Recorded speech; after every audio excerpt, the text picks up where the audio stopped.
नमो अरहन्ताणं नमो सिद्धाणं नमो आयर्याणं नमो उवज्जायाणं नमो लोये सवसाहुं।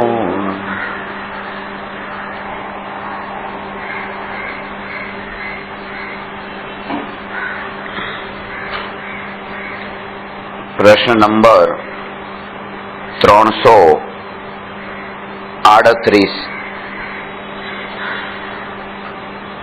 तीर्थंकर ની દિવ્ય ધ્વનિ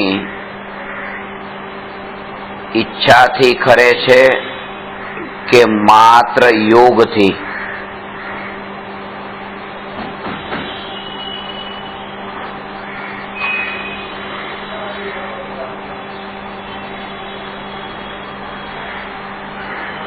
तीर्थने करे तेने तीर्थंकर कहेवाय ने तीर्थनो अर्थ समेध शिखर, गिरनार वगैरे तीर्थो नथी। जेनाथी तराय तेने तीर्थ कहे छे अने ए तीर्थने जे करनारा छे ते तीर्थंकर छे। तो ज्यां सुधी सत्य स्वरूपनी समझण न थाय त्यां सुधी जीव तरे नहीं। अने सत्य स्वरूपनी समझण जे छे एनुं नाम ज छे असली तीर्थ। એટલે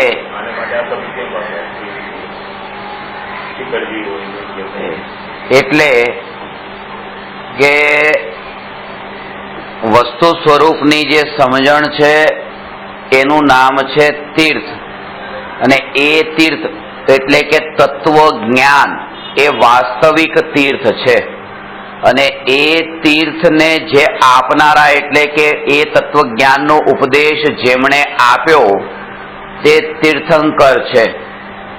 अने ए तीर्थंकर आदि महापुरुषोए जे क्षेत्र पर आ उपदेश आप्यो तो वर्तमान में एक क्षेत्रो तीर्थ कहवाई गया अने पेलू जे असली तीर्थ हतुं ए लुप्त थई गयुं। एटले के बे वस्तु छे, एक तो के धन छे अने बीजू छे के धन जे स्थान पर मळ्युं होय ए क्षेत्र छे।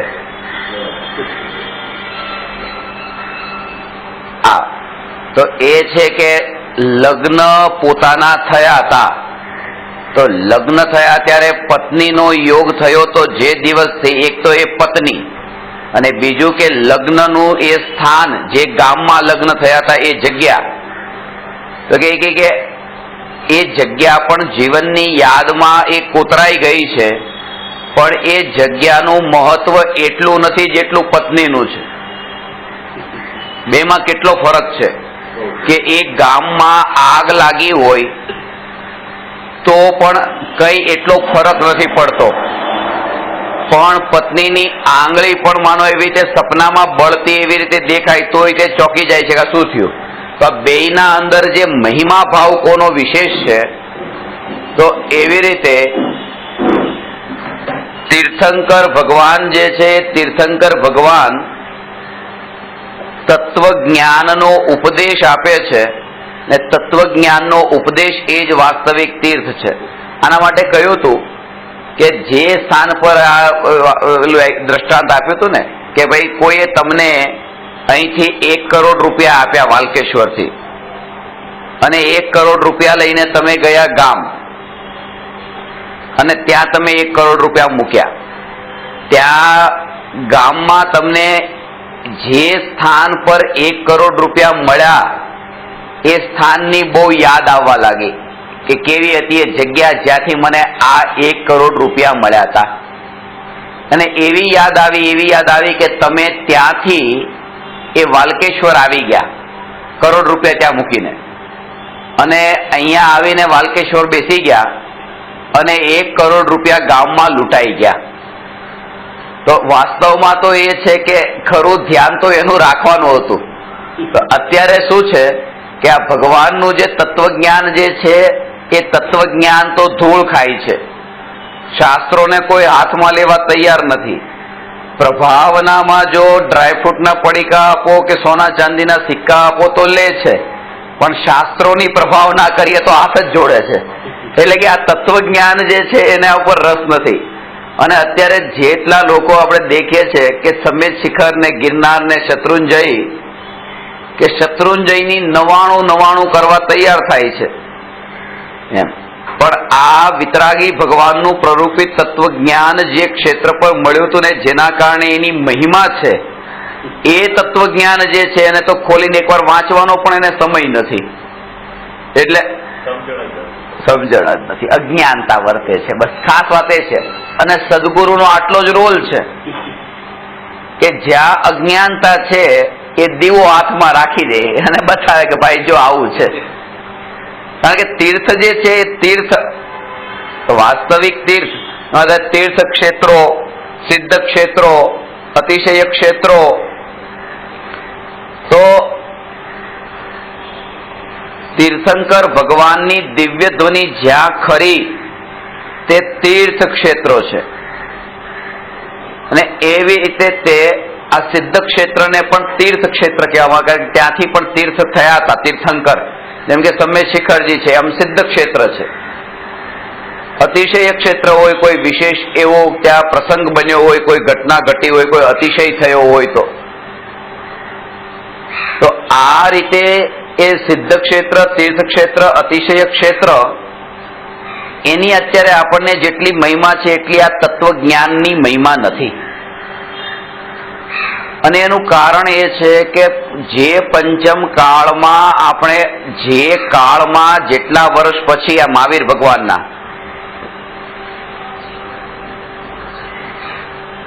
2500 વર્ષ પછી આ ભારતની ભૂમિ પર તીર્થનો આવા પ્રકારે લોપ થતો જણાશે. ધીરે ધીરે તીર્થનો લોપ થતો જશે.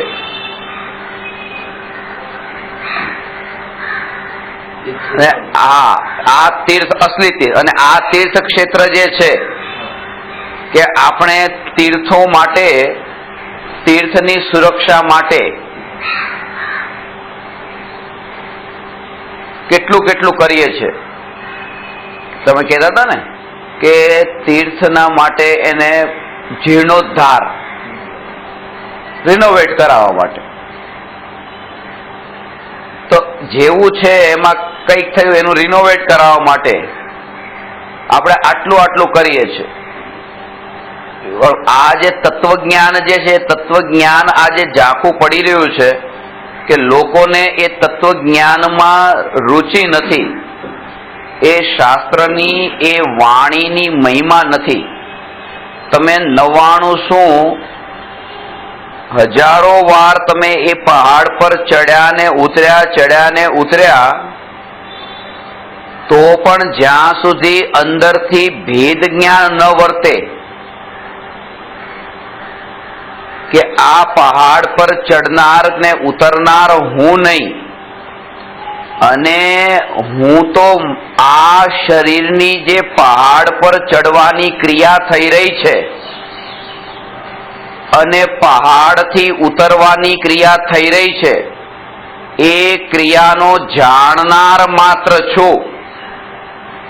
અને કદાચિત શરીર કામ ન કરે, અશક્તિ હોય અને તળેટીમાં જ રહી ગયા, પણ એમ જાણ્યું કે શરીર ભલે અશક્ત હોય, હું ભગવાન આત્મા અનંત શક્તિ યુક્ત, અનંત શક્તિ સંપન્ન ભગવાન સ્વરૂપ છું.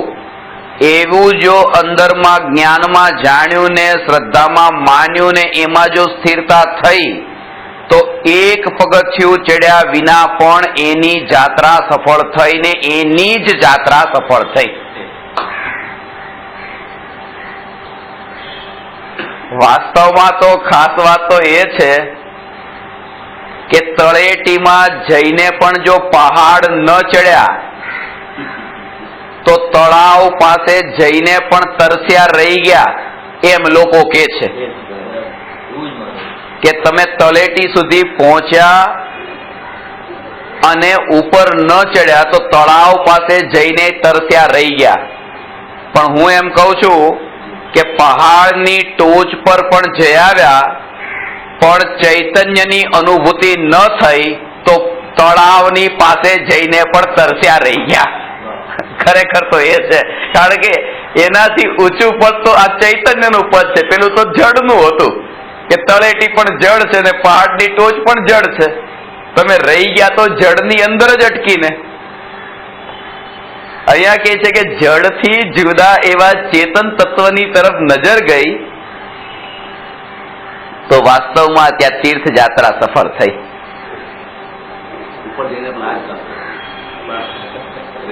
વિચાર તો કરે કે આવી પાવન ભૂમિ પર જે કાર્ય તીર્થોએ એક વાર પણ નતું કર્યું, તીર્થંકરોએ એ જે કાર્ય એક વાર પણ નતું કર્યું, મહાપુરુષોએ આ કેટલી વાર પહાડ ચડ્યા ને કેટલી વાર ઉતર્યા. આ લક્ષ્ય કે પહાડ ચડીને ઉતરીએ. કોઈ પણ મુનિ એવી રીતે પહાડ ચડીને ઉતરીને એવી યાત્રા નથી કરતા. એ તો સહજ પોતાની આત્મ સાધના કરવા જાય છે ને ચડે છે ને ઉતરે છે. લક્ષ્ય કયું હોય છે ત્યાં ત્યાં જવાનું કે એકાંતમાં એવી રીતે પહાડ પર જાય છે. પણ આ પહાડ પર જઈને ઉતરવાનું નામ આ યાત્રા છે એમ માનીને કોઈ મુનિએ આજ સુધી આવી યાત્રા કરી જ નથી. અને જે એક મુનિએ પણ નતું કર્યું એવું કામ અત્યારે અજ્ઞાનતાથી થઈ રહ્યું છે. અજ્ઞાનતા ફેલાઈ છે. અહીંયા તો એ કહે છે કે સહજ રૂપે કેવું લાગે અટપટું કે અત્યારે તમે આત્મ સાધના માટે અહીંયા પધારો છો, આધ્યાત્મિક સાધના માટે પધારો છો, આત્માને ઓળખવાની સાધના માટે પધારો છો અને અહીંયા તમે રોજ આવો છો. એની પાછળ તમારું ધ્યેય શું છે કે અહીંયા તમારું સત્યનું વિચાર સાંભળવું, અંદરમાં જે કઈ શંકાનું સમાધાન, આ બધું ધ્યેય છે.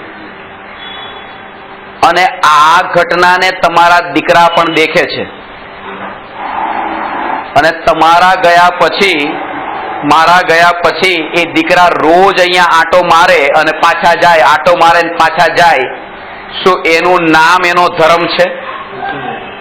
કે પપ્પા પણ આવી રીતે તો ગયા હતા, પણ પપ્પા શું કામ ગયા હતા? અને તમે જે ઉપર ચડીને ઉતરો છો એની પાછળ શું આયા જેવું થઈ ગયું. રોજ અહીંયા આંટો મારે કે ભાઈ અહીંયા આવી ગયા હતા, આમ એમણે ધર્મ તો અહીંયા આવીને કર્યો જ તો ને. જઈને આવવાનું નામ ધર્મ, એવો તો પપ્પાએ કર્યો હતો. પણ એનું પપ્પાનું ધ્યેય જ નતું. પપ્પાનું ધ્યેય તો એવું હતું કે મારી દશા તો એવી પ્રગટે કે અહીંયા સુધી મારે જવું જ ન પડે અને ત્યાં જાઓ તો પછી પાછું ન આવવું પડે. એ જ હતું કે પહાડ પર તો વાસ્તવમાં તો એ સ્થિતિ. અહીંયા તો આ મનુષ્યના કોલાહલથી દૂર જવા માટે એ પહાડની ટોચ પર એ ગુફામાં એ ભાવલિંગી સંત એ પહાડની ટોચ પર ને ગુફામાં વનવિહારી સાધુ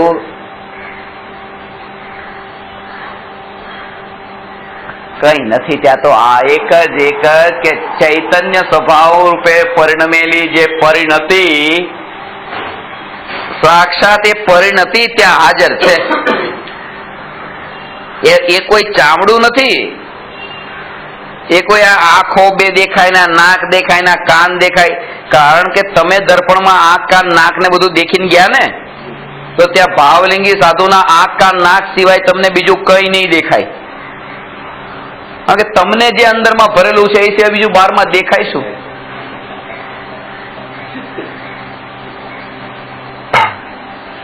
એટલા માટે કે ત્યાં તો એ રૂપે કે આ વિતરાગ પરિણતિ રૂપે પરિણમેલો ભગવાન આત્મા, વિતરાગ પરિણતિ, આ તો વિતરાગતા દેખાય. વિતરાગતા, પ્રદેશે પ્રદેશે વિતરાગતા આવી તો જ્યાં દ્રષ્ટિ આવી. વિતરાગ પરિણતિ રૂપે પરિણમેલ જે આત્મા, કે કેવી વિતરાગ પરિણતિ રૂપે ત્રણ કશાય ચોકડીના અભાવપૂર્વક પ્રગટ થયેલા સકલ ચારિત્ર એવી જે વિતરાગ પરિણતિ રૂપે પરિણમેલો જે આત્મા છે એ આત્મા સાક્ષાત મુનિ છે ને એવા મુનિઓએ જ્યાં આત્મ સાધનાના ફળમાં કેવળ જ્ઞાન અને મોક્ષની પ્રાપ્તિ કરી એવી પાવન ભૂમિ, એટલે એ ભૂમિની જે મહિમા આપણને આવે છે, ખાસ વાત સમજવી જોઈએ.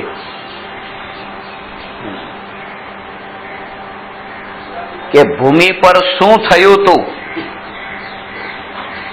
શું એક પણ જ્ઞાની મહાપુરુષ કે અહીંથી મોક્ષે ગયા, અહીંથી મોક્ષે ગયા, પણ કેવી રીતે મોક્ષે ગયા?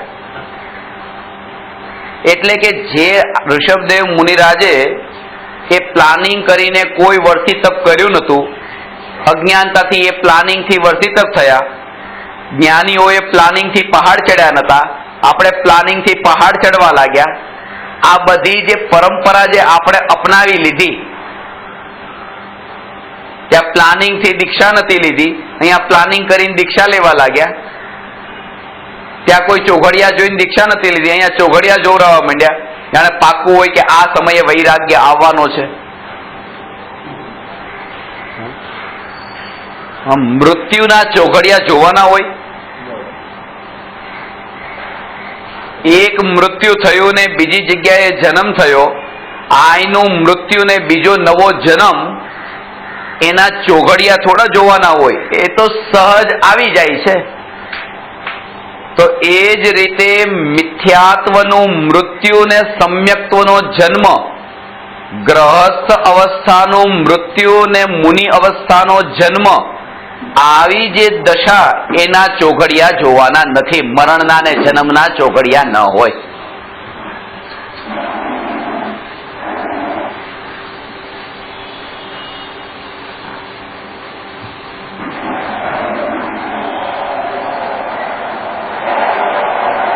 પણ જે કાળમાં જન્મના પણ ચોઘડિયા જોવાય ને જન્મ અપાતો હોય, એ કાળમાં જો દીક્ષાના ચોઘડિયા જોવાય તો ખોટી વાત, આશ્ચર્યકારક વાત નથી લાગતી.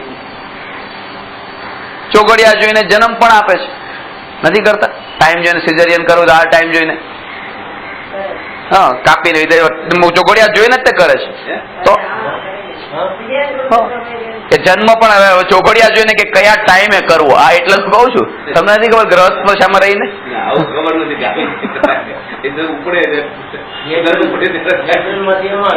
પણ જયારે અસલી હોય તો અસલી છે, નકલી નકલી છે.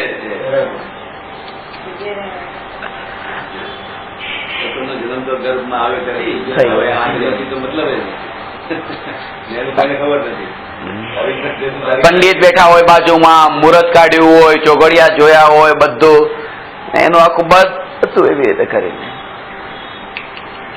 એટલે કહું છું કે જ્યાં જન્મના પણ ચોઘડિયા ચાલુ થઈ ગયા હોય ત્યાં દીક્ષાના ચોઘડિયા ચાલુ થાય એમાં મોટી વાત નથી.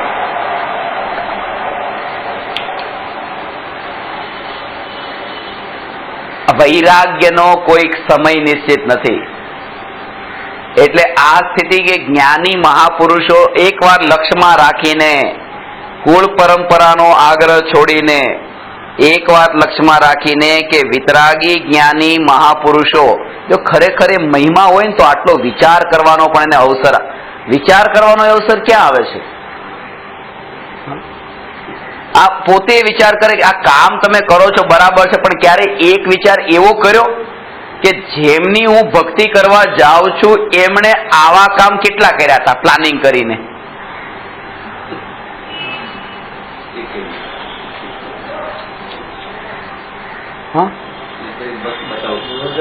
ભગવાને કઈ મૂર્તિની લેપાલેપી કરી હતી?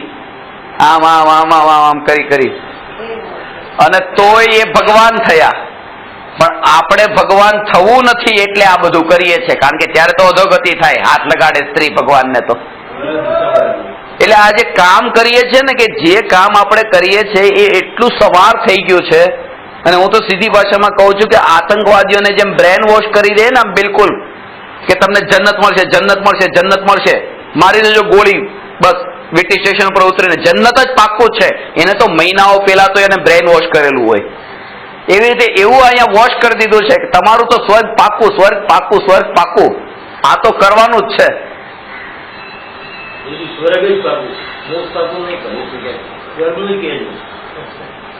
કેનારોનું સ્વર્ગ પાક્કું નથી, મોક્ષ તો પછી.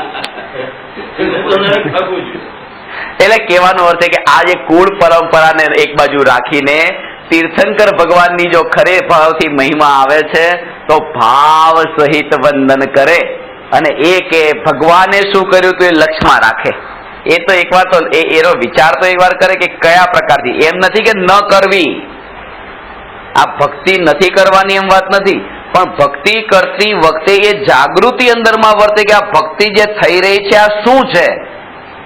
આ કોઈ રોબોટની ક્રિયા તો નથી ને કે જેને ખાલી આમ સેટ કરી દીધું ને આમ ચાલવા લાગે ને એવી રીતે આમ કરવા લાગે ને બસ પાછું આવે. આ એવું કઈ જડ મશીન તો નથી ને.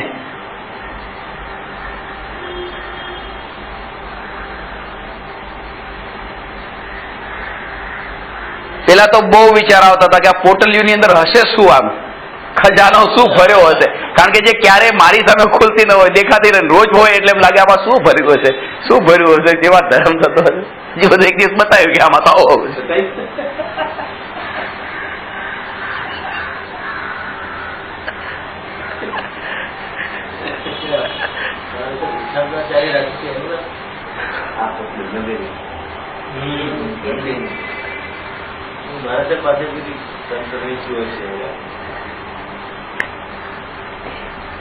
તીર્થનો અર્થ છે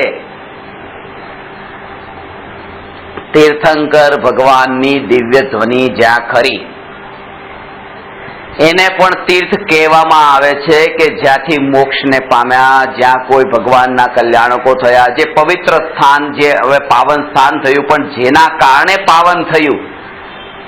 એટલે જેટલા જેટલા કાર્ય કર્યા ને, એટલે કે આ જન્મ દિવસ મનાવવાનું પણ આજે મનાવવાનું જે ચાલે છે કે બસ આ પણ એ જ છે કે ભાઈ ભગવાનનો જન્મ કલ્યાણક મનાવાય તો આપણો કેમ ન મનાવાય. ભગવાનના જો 5 કલ્યાણક મનાવાતા હોય,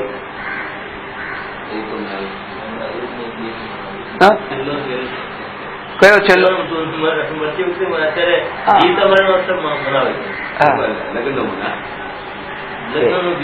એટલે એ જ તે કે નેમિનાથ ભગવાને કે દીક્ષા લેવા માટે કયું ચોઘડિયું જોયું હતું. તો એક ભાઈ મને ત્યાં સુધી બોલ્યા કે ચોઘડિયું જોવાની જરૂર નથી, પેલું લગ્નનું જોયેલું જ હતું ને એટલે ખબર હતી કે સારું જ છે, એટલે પછી ત્યારે ત્યાં દીક્ષા લઈ લીધી. લગ્નના ચોઘડિયા જેવા કામમાં આવી ગયા.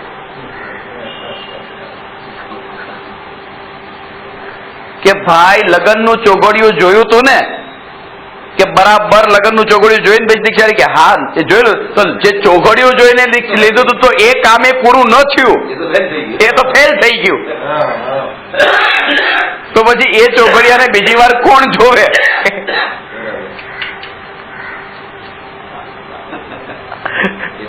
ચોઘડિયું જે ફેલ થઈ ગયું, આપણે એક વાર કોઈ કામ કર્યું હોય ને એ વખતે ફેલ થયા તો બીજી વાર એ દિવસે કામ કરીએ?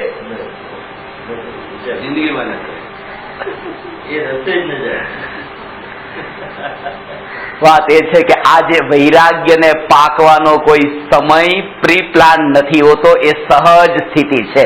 એટલું ખરું કે તત્વનું ચિંતન મનન દિવસ રાત એવા પ્રકારે થતું રહે, એવું ચિંતન મનન થતું રહે, એવું ચિંતન મનન થતું રહે.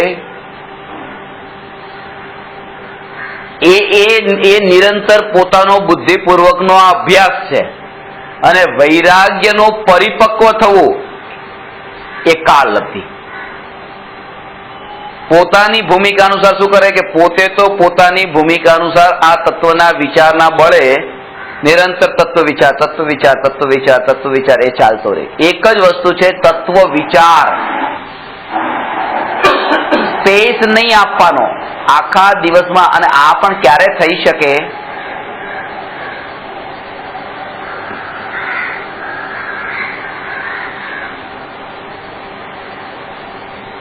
કે હવે હું તમને કહું જો કે મારો હવે અને તમારો સંબંધ જે છે એ હવે થોડા કલાકનો જ છે.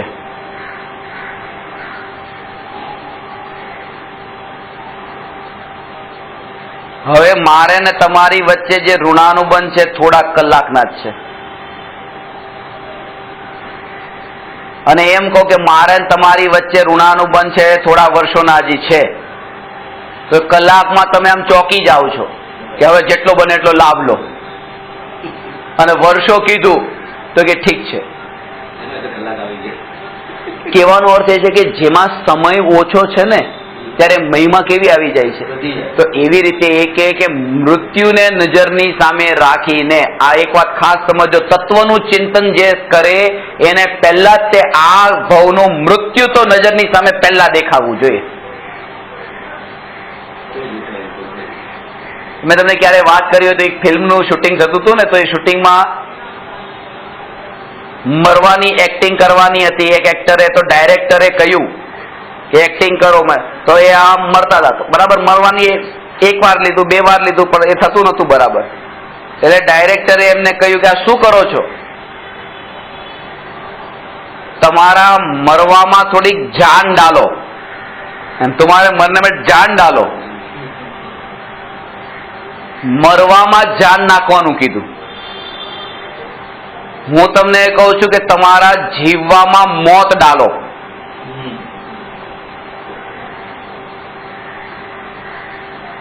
એ જીવન જે જીવાય એમાં મોતને થોડું ભેળવો એટલે કે મૃત્યુ આગળ છે, અને ભાવ સહિત એનો અંદરમાં અહેસાસ થાય કે આ મૃત્યુ એટલે શું.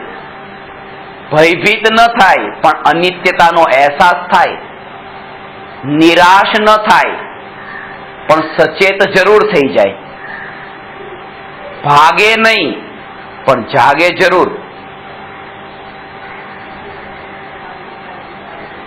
વિષયની વાસનાઓ ના ભોગોના સાધનો એને તોડફોડ કરીને છોડવા ન લાગે, પણ એનાથી એ અલિપ્ત ભાવે એની વચ્ચે રહેવા તો લાગે. આત્મહત્યા કરીને મરી ન જાય પણ ભવિષ્યની કલ્પનાઓના અંદર ડૂબે તો નહીં જ. આ જે તત્વ વિચાર જે છે કે ભાઈ આ તો બધું અનિત્ય છે, મૃત્યુ મૃત્યુ મૃત્યુ પાકું, કે તો મરી જ જાવ, એમ નહીં. એ આવતીકાલના જે બધા પ્લાનિંગો જે છે, બધા પ્રી પ્લાન કરેલા, આમ કરીશ આમ કરીશ આમ કરીશ આમ કરીશ, ભવિષ્યની જે બહુ આગળની જે કલ્પનાઓ છે,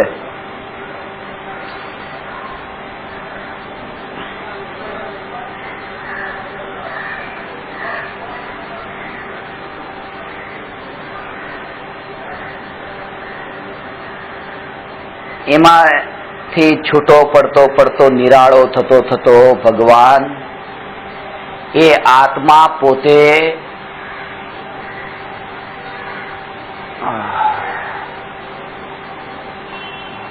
જે દિવસ રાત જે વિચારોમાં, જે ધારણામાં જે ગાઢ બંધાઈ ગયું હોય ને, એટલે કે અત્યારે દર્પણ સામે દેખતા તે જે અંદરમાં લાગે કે આ હું છું. હવે જે દેહ દ્રષ્ટિ છે, દેહ દ્રષ્ટિ,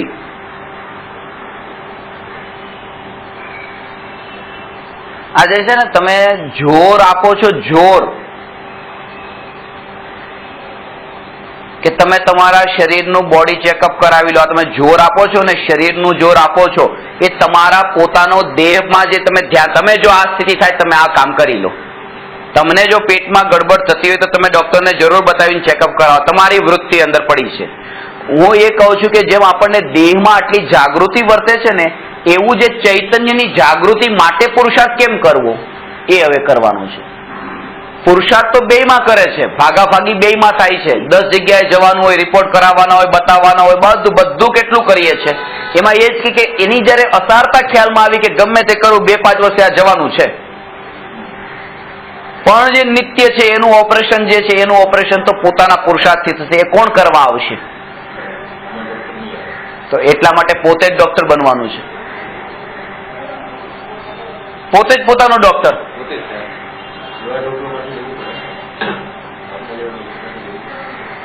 પણ જવું તો પડે. અહીંયા તો મોટી સુઈઓ અંદર ઘુસાડી દે, પણ પછી લોકોને ડર લાગે કે આ તો ખતરનાક છે. તમે ખાલી ગોળી આપો, ઇન્જેક્શન નહીં આપો.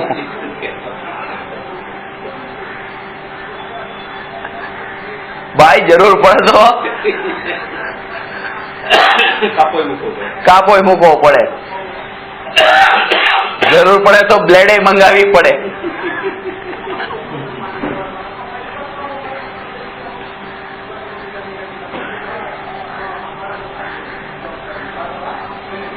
અને જેને થઈ ગયો છે ભેદ જ્ઞાનનો અભ્યાસ કે આ જુદું છે, તો એ પોતાના ઉપર શું કામ બ્લેડ મૂકે? જેને નથી થયું એને જ પ્રયોગ કરે ને, કે જો આનું નામ ભેદ જ્ઞાન. એટલે જ ના પાડી દીધી, એવા દોસ્ત પ્રયોગ નથી કરો બ્લેડ થી. કે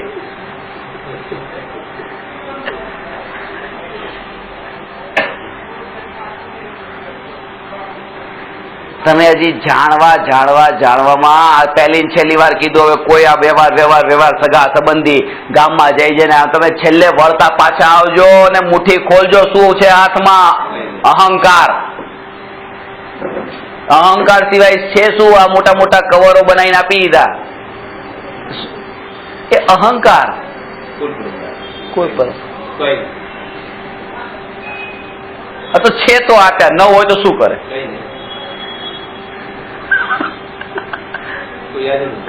કોઈ યાદ ન કરે.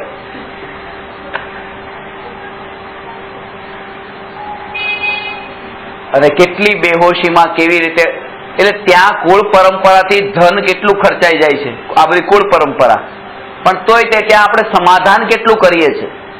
અહીંયા કહે છે કે આ ધન કમાવા માટે તમે જેટલો સમય ખર્ચ્યો તો એટલામાં ભેદ જ્ઞાન કરીને જ આ મનુષ્ય જીવનનો સદુપયોગ કર્યો હોત, જો એ કરી શકે જેને સમાજની અપેક્ષા ન હોત.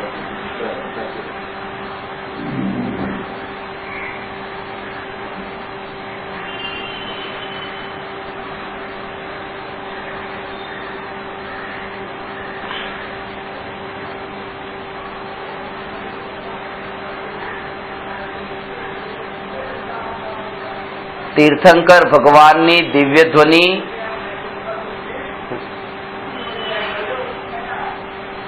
કેવી રીતે ઈચ્છાથી ખરે છે કે માત્ર યોગથી ખરે છે? પ્રશ્ન એ છે. ઈચ્છાથી ખરે છે કે યોગથી ખરે છે?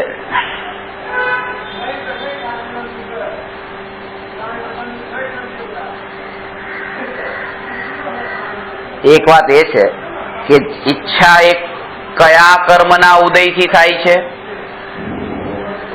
બોલો હોશિયાર વિદ્યાર્થીઓ. બહુ સરસ. કયા મોહનીય કર્મ?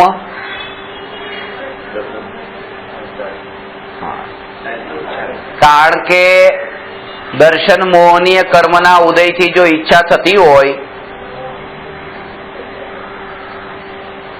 તો દર્શન મોહના ઉદયનો અભાવ તો ચોથા ગુણસ્થાનમાં જ થઈ ગયો. દર્શન મોહના અભાવ, ઉદયનો અભાવ, તો ત્યાં ચોથા ગુણસ્થાનમાં જ ઈચ્છા રોકાઈ ગઈ. તો કુંદ આચાર્ય છઠ્ઠા ગુણસ્થાનમાં શાસ્ત્રોની રચના કેવી રીતે કરી? એટલે વાત એ છે કે ચારિત્ર મોહના ઉદયથી ઈચ્છા થાય છે. ઈચ્છા છે ને એ ચારિત્ર મોહના ઉદય થાય છે. દર્શન મોહના ઉદયથી તો જીવની માન્યતા સાથે સંબંધ છે. દર્શન મોહનો સંબંધ શ્રદ્ધા ગુણ સાથે છે અને ચારિત્ર મોહનો સંબંધ ચારિત્ર ગુણ સાથે છે.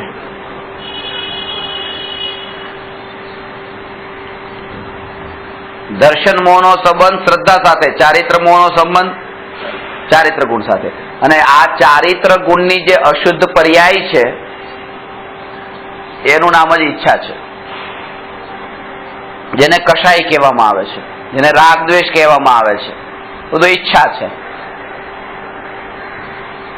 જો કે એ ઈચ્છા ચાર પ્રકારની છે. વિષયની ઈચ્છા, કષાયની ઈચ્છા, પાપના ઉદયરૂપ ઈચ્છા અને પુણ્યના ઉદયરૂપ ઈચ્છા. આ રીતે ચાર પ્રકારથી પંડિત ટોડરમલજીએ મોક્ષમાર્ગ પ્રકાશકમાં એનું વિભાજન કરીને સમજાવ્યું છે. વિષયની ઈચ્છા એટલે કે પાંચ ઇન્દ્રિયના વિષયના ભોગોને ભોગવવાની ઈચ્છા, એનું નામ વિષયની ઈચ્છા નથી. હા, આ તો ઈચ્છા તો અધર્મ છે, તો ન ભોગવવાની ઈચ્છા તો અધર્મ કહેવાય. આ ઈચ્છા તો ચારેય પ્રકારની ઈચ્છા તો અધર્મ છે, ધર્મ નથી.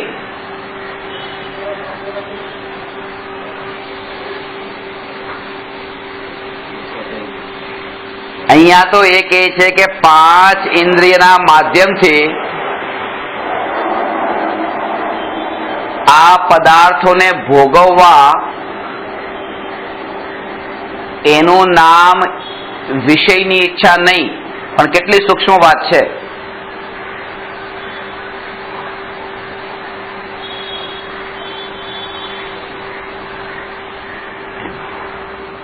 કે તમારા હાથમાં એક ઘડિયાળ પહેરી છે, એ ઘડિયાળ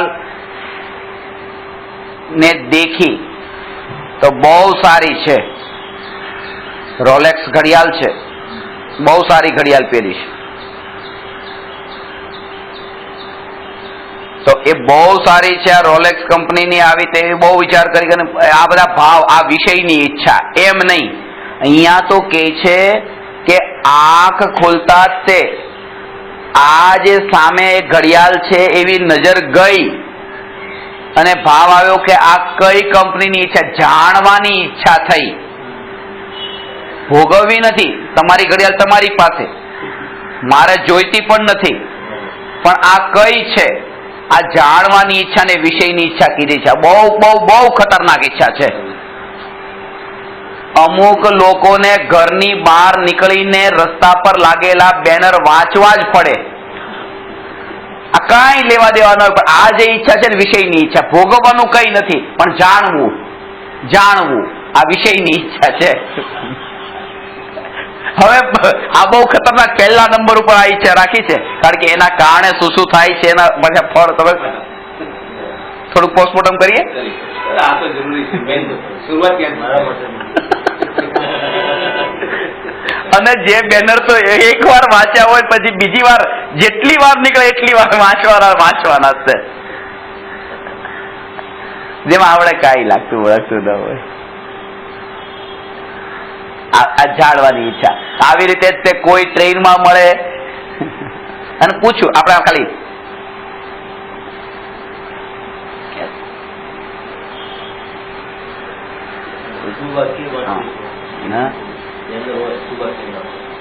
બરાબર છે. હા, તો એ પણ વિષયની ઈચ્છા ખરી, પણ એમાં લેવલ છે. આ સાંભળવા આવ્યા, આ જાણવાની ઈચ્છા છે ને, આ પણ એક ઈચ્છા છે. વગર ઈચ્છા થોડા આવ્યા છો વિતરાગી થઈને. તો આ ઈચ્છા છે, પણ પેલી ઈચ્છા કરતા એ ઘણી બેટર છે. અહીંયા એ લેવલમાં, આ ભૂમિકામાં હજી આનાથી આગળ જવાનું છે, પણ જેમાં અપ્રયોજનભૂત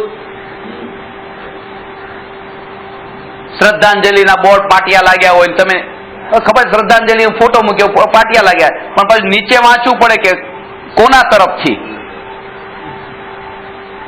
10 જગ્યાએ બોર્ડ લાગ્યા, પણ 10 જગ્યાએ બધું સરખું જ છે, પણ નીચેનું શું છે. અને લોકોને નીચેનું બતાવવામાં વધારે રસ છે, ઉપરનું બતાવવામાં એટલો રસ નથી. એ જનરલ થઈ ગયું.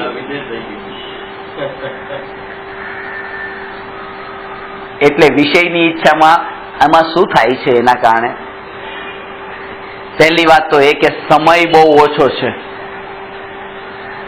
ચિત્તની ચંચળતા વગર ઉપયોગ આવી રીતે ભ્રમિત ન થાય. આ ચિત્ત જેનું ચંચળ હોય. બીજી વાત કે નવરો માણસ આ બધું કામ કરે, જેને કામ ધંધો ન હોય. જે હવે આ સ્વરૂપના ચિંતન મનન માન એમાં રહેતા હોય, હવે એને ટાઈમ જ ક્યાં મળ્યો કે આ બધામાં આમ નજર કરે.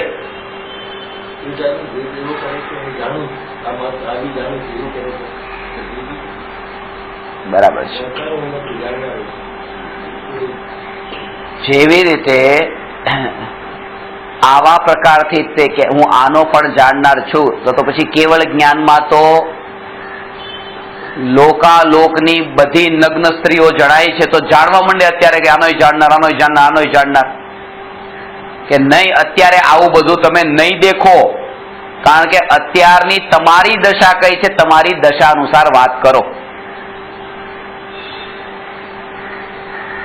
કે બધું દેખવાનું જ છે, બધું દેખવાનું છે. આ જો કેટલો ફરક છે. દેખવાનું છે, દેખવાનો સ્વભાવ તો ચેતન આત્માનો, જાણવાનો સ્વભાવ છે. આ જડ અને ચેતન સાથે આમાં તો જેમાં રિઝલ્ટ આવે છે ને કે જાણવાનો આત્મા સ્વભાવ છે. બસ સ્ટોપ પર તમે ઉભા હતા અને ત્યાં એવી રીતે 20 સ્ત્રીઓ લાઈન થી ઉભી હતી અને તમે એક એકની પાસે આમ ચહેરા પાસે જઈ આમ જોયું, ટચ તો કર્યો જ નથી.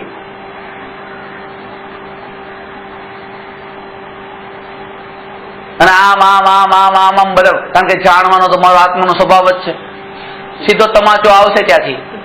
તો એમાં જેમ આપણને તમને ખબર પડે છે ને કે આ સ્વભાવ ભલે જાણવાનો છે પણ આ ભૂમિકામાં બરાબર નથી.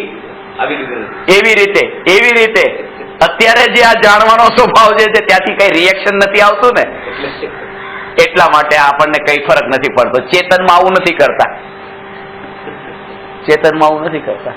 કેવળ જ્ઞાન પછી તો કેવળી ભગવાન સહજ રૂપે કેવળ જ્ઞાનમાં જણાય છે. આ પર્પઝલી તમે જે જાણવા ગયા, આ તો મોટો રસ છે. એક નિયમ છે કે જો તમે કેનેડા જાઓ, સ્વિટ્ઝરલેન્ડ જાઓ, ન્યુઝીલેન્ડ જાઓ, કે જ્યાં જાઓ ત્યાં જાઓ, એના જ્ઞાતા માત્ર રહેજો. જ્ઞાતા રહેવું, જ્ઞાતા માત્ર રહેજો. તમે જાઓ તો જ્યાં જાઓ ત્યાં જ્ઞાતા માત્ર રહેજો. પણ પીઝા ખાઓ ને પાસ્તા ખાઓ, જ્ઞાતા માત્ર રહેજો. રોટલો જ છે ને, પેલી ઢોકળી જેવું છે કે સેવ જેવું છે એમ સમજી લો. એનું કારણ છે આ બધી જે આપણી વૃત્તિ છે ને, આ પણ આનાથી શું મપાય છે ખબર છે? હજી પણ જે આમાં બે વસ્તુ, એક વ્યક્તિને પણ આ વાત કીધી, આ વ્યક્તિને પણ કીધી, આ વ્યક્તિ, બધાને હું આ વાત કહું છું. એક વ્યક્તિને આ વાત કીધી, અંદરથી એમ થયું કે ખરેખર આ વાત તો મારા, આ જે તમે કહો છો આજે મને ટકોર કરી, મારા મનુષ્ય જીવનને આ જે છે આ તો બરબાદ કરનારો, સમય વેડફનારી આ ઘટના હતી, ખરેખર ધન્ય છે. અને એક વ્યક્તિ કે અત્યારે તો રહેવાનું તો સમાજની વચ્ચે છે, અહીંયા સંસારની વચ્ચે તો જોવું પડે શું શું અત્યારે થઈ રહ્યું છે. આ એક વ્યક્તિ કે આત્માનો સ્વભાવ જાણવાનો છે તો હું ખાલી જાણતા ન રહું. કહેવાનો અર્થ કે જે સ્વીકાર ભાવ છે ને, આ વાણીનો એ સમયનો સ્વીકાર ભાવ એ તમારા આત્માની દશાને બતાવે છે. હું એમ નથી કહેતો તમે પૂછતા હો કે નહીં પૂછતા કેવા સવાલ કરવા, પણ તમારા અંદરથી જે નીકળ્યું ને બહાર એ તમારે આત્માની દશા બતાવે છે કે હજી રસ કયો છે. એટલે હજી કોઈ પણ પ્રકારે તર્ક આપીને પણ આ પૂછ્યું ન પૂછ્યું કઈ નહીં, ન પૂછ્યું તો વૃત્તિ તો પડેલી જ હતી ને અંદર આવા પ્રકારની. પૂછ્યું ત્યારે બહાર આવ્યું. પણ જે વાણી સાંભળતા તે તમને અંદરમાંથી જે શંકા થઈ, જે તમારું રિએક્શન જે આવ્યું અંદરથી, એ કેવા પ્રકારે આવ્યું એનાથી આત્માનું લેવલ એ સમયનું કેવું છે, દશા કેવી છે એ મપાય છે. અને મહાપુરુષો એને ઓળખી લે છે.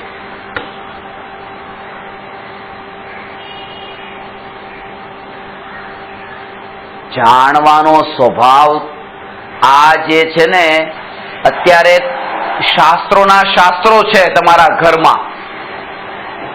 એક શાસ્ત્ર પણ શરૂઆતથી અંત સુધી સંકલ્પ કરીને પૂરું કર્યું હોય તો નામ બતાવો. પણ ત્યાં ઉપરથી નીચે સુધી બધું જ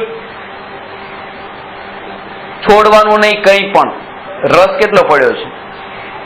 વાસ્તવમાં એ છે કે હજી પર સંબંધી જે જ્ઞાન છે, પર પદાર્થો સંબંધી જ્ઞાન છે, સાંસારિક જ્ઞાન છે, એનો રસ એટલો બધો છે. અને આ જે આધ્યાત્મિક જ્ઞાન છે એમાં રુચિ એવી નથી.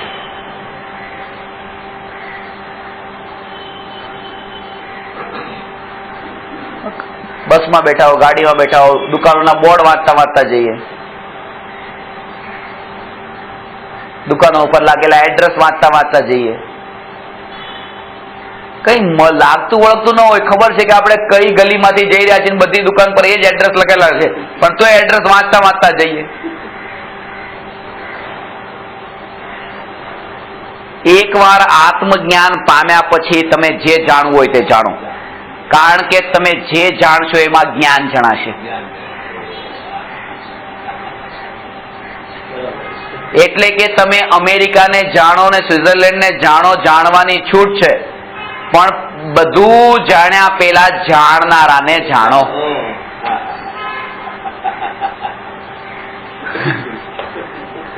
એનું કારણ છે, પાછું એનું કારણ છે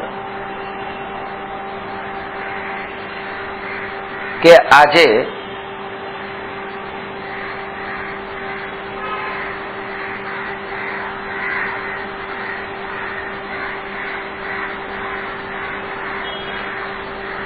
સુંદર વસ્તુ તમારી પાસે હોય, તમારા હાથમાં એવી રીતે 1 લાખ રૂપિયાનો મોબાઈલ છે અને કોઈની પાસે 1000 રૂપિયાનો મોબાઈલ છે. તમે 1000 રૂપિયાનો મોબાઈલ દેખો છો ત્યારે તમે એનાથી પ્રભાવિત થાવ કે અરે વાહ કેવો મોબાઈલ જો ને, એવું લાગે કઈ નહીં ઠીક છે હવે બધું. એટલે તમે જે ઊંચી વસ્તુને એકવાર દેખી હોય પછી એનાથી નીચેમાં તમને રસ જ ન પડે, એટ્રેક્ટ તમે ન થાવ, ઇન્વોલ્વ ન થાવ. ઊંચી વસ્તુ દેખી લીધી ને, તો જેણે એકવાર આખા જગતમાં શ્રેષ્ઠ ભગવાન આત્માને જાણી લીધો, હવે અમેરિકાને જાણે તો એમાં એટ્રેક્ટ ન થાય, કારણ કે ઊંચી ચડિયાતી વસ્તુ એની પાસે છે, જાણેલી છે.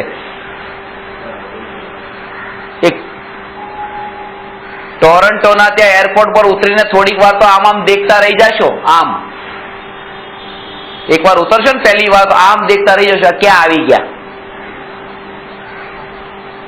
પણ એ એવું એટલા માટે થશે કારણ કે એનાથી ચડિયાતું કઈ દેખ્યું નતું.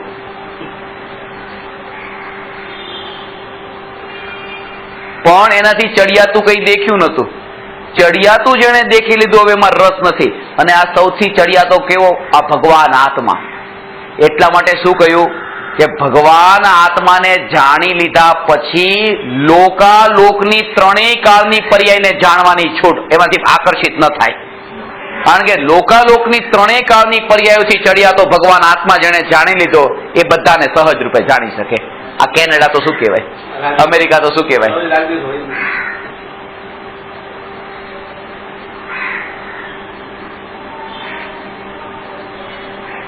વાત એ છે કે ચૈતન્યને જાણ્યા પછી બધાને સહજ રૂપે જાણી શકે.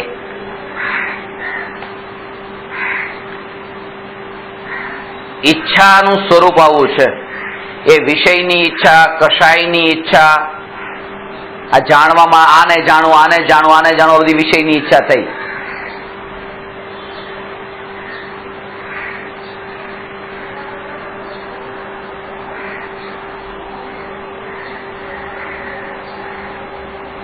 ટ્રેનમાં બેઠા હોય બાજુની સીટમાં, કોઈ માણસને પૂછવાનું ભાઈ તમારે ક્યાં ઉતરવાનું છે, કાંઈ લાગતું ઓળખતું નથી, પોતે 5-10 મિનિટમાં ઉતરવાનું હોય.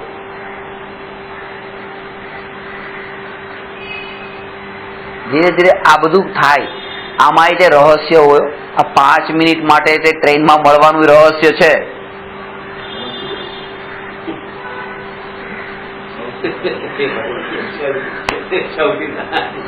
વાંધો નહીં, ધન્ય છે, ધન્ય છો તમે. સરળ છે ને, જીવ ભોળો છે. 5 મિનિટ માટે ટ્રેનમાં બેઠા, હાય હલો ને એવા તમે હળી મળી ગયા એની સાથે, એવા હળી મળી ગયા. 5 મિનિટ માટે ટ્રેનમાં બેઠા એવા હળી મળી ગયા, પણ કોઈ પતા પતા સરનામું કાર્ડ, વિઝિટિંગ કાર્ડ કઈ માંગ્યું નહીં. આદત તો હતી, આનું પ્રેક્ટિકલ આદત તો હતી, પણ એ ટાઈમે એવો ભાવે નહીં આવ્યો. અને 5 મિનિટ સુધી સારી રીતે આ વાતો કરી, એવા જાણે ઘણા વર્ષોનો સંબંધ હોય, અને છૂટા પડી ગયા, એ ઉતરી ગયા.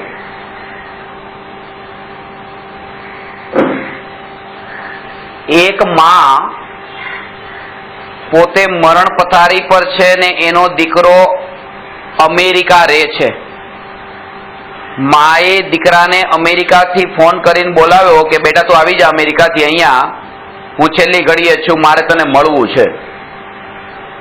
માના દીકરા સાથે ઋણાનુબંધ 10 મિનિટના છે, સાથે રહેવાના. અને દીકરો મા પાસે આવ્યો અને 5 મિનિટ થઈ ત્યાં માનું મરણ થઈ ગયું. તો 10 મિનિટના ઋણાનુબંધ બાકી હતા, પણ 5 મિનિટ જ મળવાનું થયું છે, રહી ગયું 5 મિનિટ. તો આવી રીતે આવતા ભવમાં ક્યારેક હજી 5 મિનિટ કોઈ બીજી રૂપમાં પણ આ રીતે ટ્રેનમાં મળી જાય, 5 મિનિટના ઋણાનુબંધ જે બાકી હતા પૂરા થઈ ગયા. આની પાછળ બહુ કારણો હોય છે. કર્મ થિયોરી જયારે સમજો ને, આ તમે ત્યાં મળો છો એ આમ નામ નથી મળતા.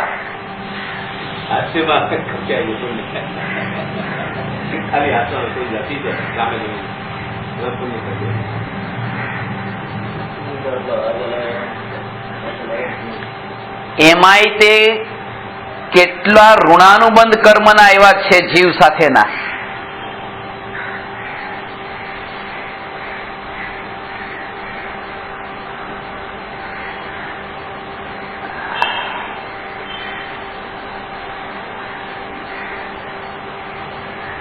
એવી રીતે જીવની જેમ પૂતગલ સાથેના પણ આવા ઋણાનુબંધ, કે આ પૂતગલ પરમાણુ આ પોતાની સાથે આવી રીતે આ વસ્તુ છે લઈ આવ્યા, અને તમે બહુ ગમે છે આ વસ્તુ અને સાચવીને રાખી, તો પણ તમારી પાસેથી જતી રહી, ક્યાંક રહી ગઈ, પતી ગયો. આટલો તમારી સાથેનો સંબંધ હતો. ઘણી વસ્તુના ઉપર આપણે ધ્યાન જ ન રાખતા હોય તો પણ આપણી સાથે સાથે રહેતી હોય. એટલે આ બધું જે છે ને એટલું નક્કી ને નિશ્ચિત છે કે એમાં આપણું ક્યાંય કરતાપણું જોડવા નથી. આ જે આ રીલ વહી રહી છે ને, રીલના અંદર તમે જાણનાર છો ને, શું કામ તમે રોલ એ કરો છો કે હું એક્ટર બનું? કેવી રીલ ચાલે છે? સહજ એના ટાઈમે આમ રીલ ચાલે છે. કોણ એને કહે છે કે 15મી જૂન થાય એટલે અહીંયા વરસાદ પડે? કોણ આ પ્લાનિંગ કોણ કરે છે?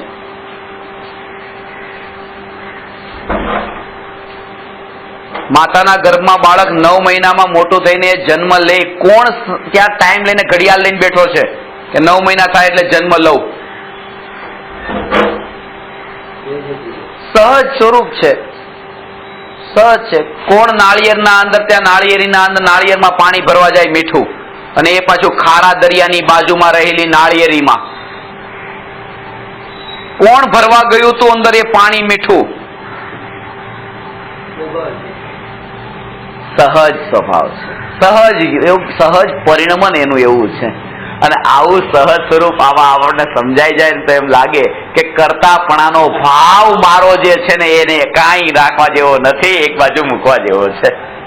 કારણ કે આવું સહજ જો થઈ જતું હોય, અને આ કેટલું સવારમાં અહીંયા મોડા આવો છો પ્રવચનમાં, કેમ મોડા આવો છો? શું કરીએ? માટલામાં પાણી ભરવાનું હતું, કે પાણી ભરવાનું હતું. આ ઠીક છે ભર્યું, પણ જે હું આ પાણી ભરું છું ત્યારે યાદ રાખું કે નાળિયેરની અંદર મીઠું પાણી કોણ ભરવા જાય છે? આજે આપણા કામ જે તમે કરતા હો ત્યારે આ બધા યાદ રાખવાના કે કોણ એ બધું કરે છે. આ બધું સહજ છે. હવે આ પ્રશ્ન પણ એ જ છે કે તીર્થંકર ભગવાનની દિવ્ય ધ્વનિ એ યોગથી કરે છે કે ઈચ્છાથી? ઈચ્છા તો વિષયની, કશાયની, પાપના ઉદયરૂપ, પુણ્યના ઉદય, કોઈ ઈચ્છા નથી. હે? યોગથી, ઈચ્છાથી તો કરતી નથી. યોગ, યોગ એટલે કયા યોગ? એમને યોગ નો તો યોગ્યતા સમજે, કે એમને યોગ્યતા એવી બેસી ગઈ છે ને.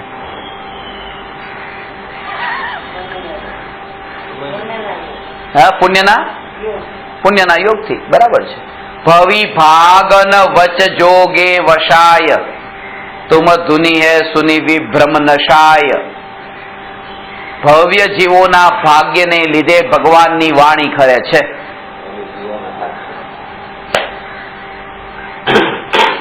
આ બોલનાર તે હું નહીં, આ તો જીવનું પુણ્ય એવું છે કે અંદરથી આમ વાણી નીકળે.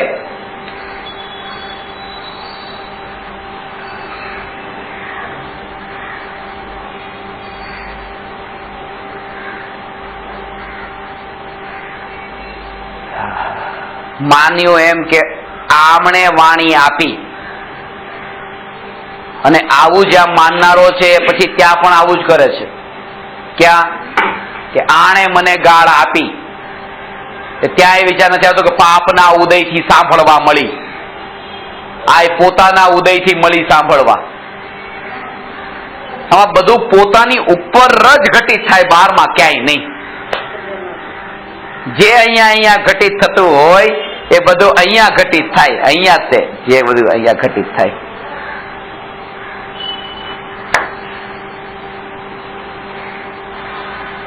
બારમા ગુણસ્થાનમાં તો ઈચ્છાનો સર્વથા નાશ, અભાવ થઈ ગયો. ઈચ્છા છૂટી પણ વાણી તો તોય રહી, અને ખરેખર તો એ જ છે. આ સમજવા જેવું કે ઈચ્છા વગર વાણી નીકળે કેમ તીર્થંકરને, કે ઈચ્છા વગર જ નીકળે છે. નિયમ છે કે મુનિ દીક્ષા અંગીકાર કર્યા પછી જ્યાં સુધી કેવળ જ્ઞાન ન થાય ત્યાં સુધી તીર્થંકરને નિયમથી મૌન હોય છે. મુનિથી આ દીક્ષા પછી કેવળ જ્ઞાન થાય ત્યાં સુધી.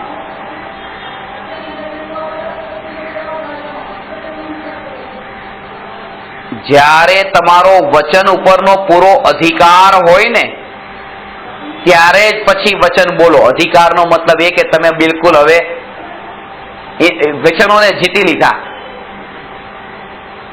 આ વચન મારું સ્વરૂપ નહીં, એને હવે બોલવાનો આખો અંદર એ હવે બોલી શકે.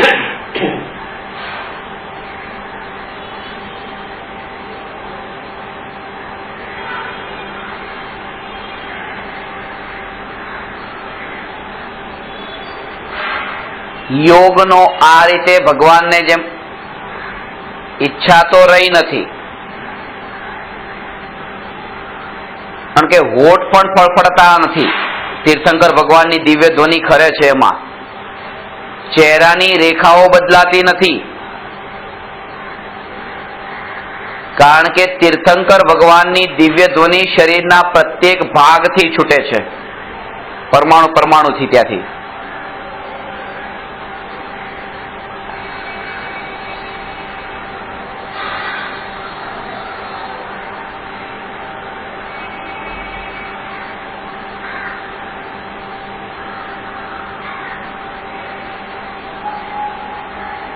શરીરના પ્રત્યેક ભાગથી ભગવાનની વાણી ઓમકાર ધ્વનિ છે. ઓમકાર બિંદુ સંયુક્તમ નિત્યમ ધ્યાયંતી યોગિન કામદમ મોક્ષદમ ચૈવ ઓમકારાય નમો નમઃ. ઓમકાર ધ્વનિ ઓમ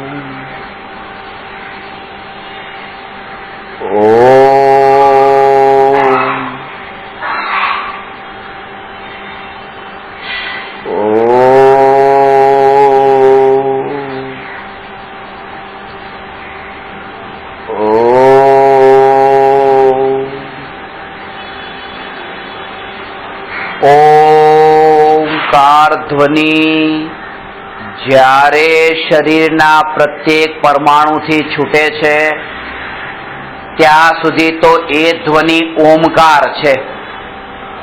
પણ જ્યારે એ ધ્વનિ શ્રોતાના કોણ પ્રદેશો સાથે અથડાય છે ત્યારે ભાષા રૂપે પરિણમિત થાય છે અને 18 મહાભાષા ને 700 લઘુ ભાષાઓમાં વિભાજિત થઈ જાય છે. અને એ પણ આ મનુષ્યોની ભાષામાં, બાકી દેવોને દેવોની ભાષામાં, તિર્યંચ ને તિર્યંચની ભાષામાં આ અથડાતા તે ત્યાં એ ધ્વનિ અહીંયા અથડાતા તે એ રૂપે પરિણમે છે. અને એના માટેના કારણો કયા હતા કે પૂર્વે એવો તીર્થંકર પ્રકૃતિનો બંધ થયો હતો કે દરેક જીવને એ સમજાવવાનો ભાવ, આ સમ્યક દર્શન પછી હો, પાછું સમ્યક દર્શન પેલા નહીં, દરેક જીવને આ સમજાવવાનો ભાવ.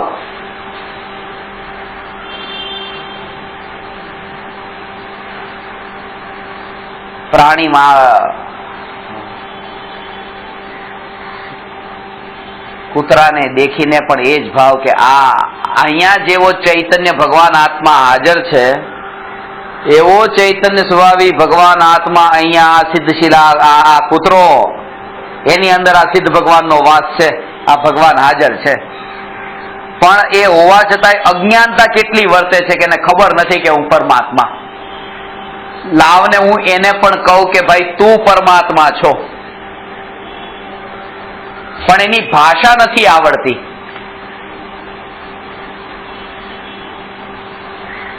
અને જ્યારે તમને કોઈની ભાષા ન આવડે તો તમારી બાજુની ખુરશી પર કે સીટ પર બેઠેલી વ્યક્તિ પણ હજારો કિલોમીટરનું ડિસ્ટન્સ થઈ જાય છે, કારણ કે ભાષાથી એક મનુષ્ય બીજા મનુષ્યથી જોડાય છે.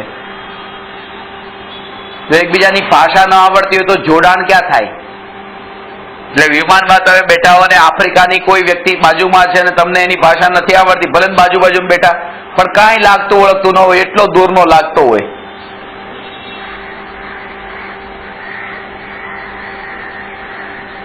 તો ભાવ તો એવો હતો કે પશુને પણ પશુની ભાષામાં સમજાવવું પૂર્વે, અને એનાથી એવો ભાવ જે હતો એનાથી તીર્થંકર પ્રકૃતિ બંધાણી.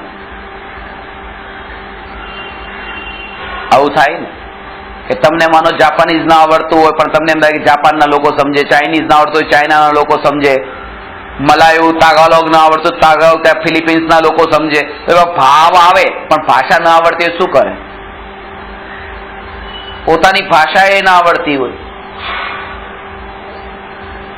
પણ એ ભાવથી એવો કર્મનો બંધ થાય તીર્થંકર પ્રકૃતિનો કે ભવિષ્યમાં તીર્થંકર પ્રકૃતિ જ્યારે ઉદયમાં આવે ત્યારે ઓમ ખાલી વાણી છૂટે અને દરેક જીવ પોતાની ભાષામાં સમજે. આ ભાવના હતી ને, આ ભાવના ફળી. ભાવના શુભ ભાવના.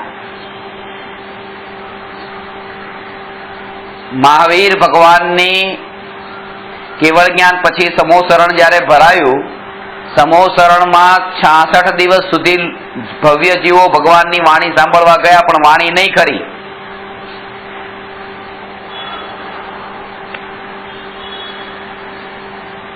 છાસઠ દિવસ સુધી વાણી ન કરી. કેમ?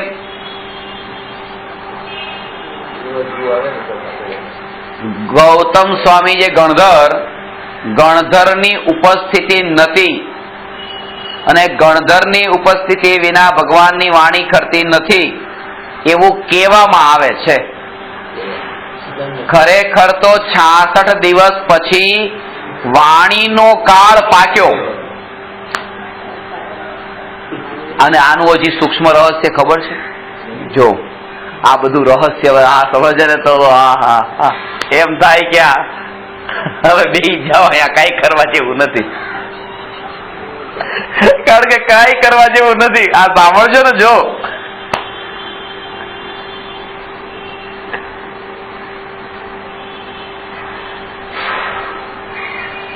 કે જેમ તમને હમણાં કહ્યું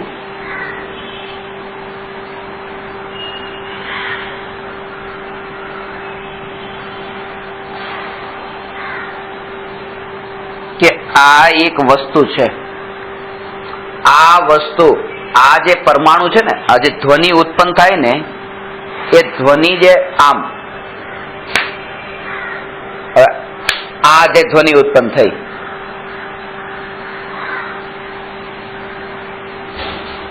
તો ભાષા વાણી ખરી ઓમ, આ ઓમ પણ આ ધ્વનિ છે. આમ ભાષા વર્ગણાના સ્કંધોનો ટકરાવ,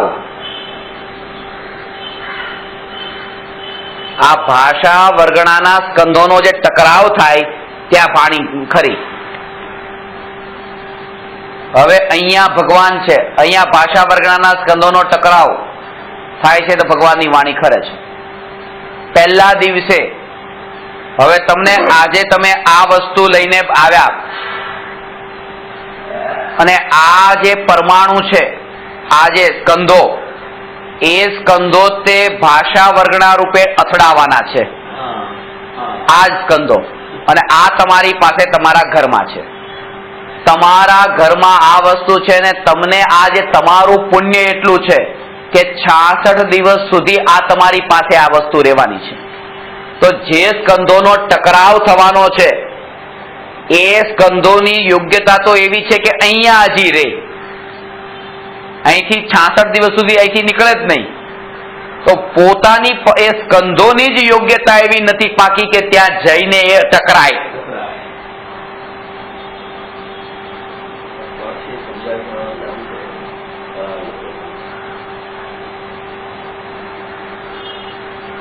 આ પોતાની તે એ પર સ્કંધોની યોગ્યતા એવી નથી. એમ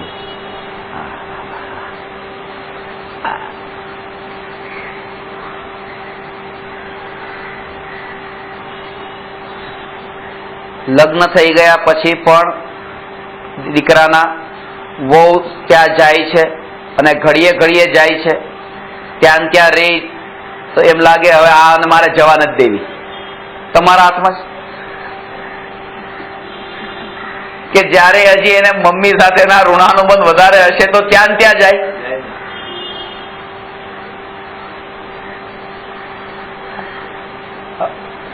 પ્રશ્ન તો થાય, તો શું કેવું નહીં? એને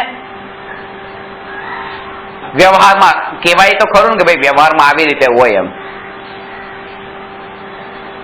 આ જેટલી પણ વાત કહેવામાં આવે છે આ શ્રદ્ધામાં માનવા માટે છે, સમજવા માટેની વાત છે, આ બોલવાની વાત નથી. આ તો વાત એવી છે કે તીર્થંકર પણ વગર દિવ્ય ધ્વનિએ નથી સમજાવતા, તો મારે કેમ સમજાવવું તમને? એટલે બોલવું પડે છે. બાકી આ સમજવાની વાત છે, સમજવાની કે યોગ્યતા એવી છે જીવની.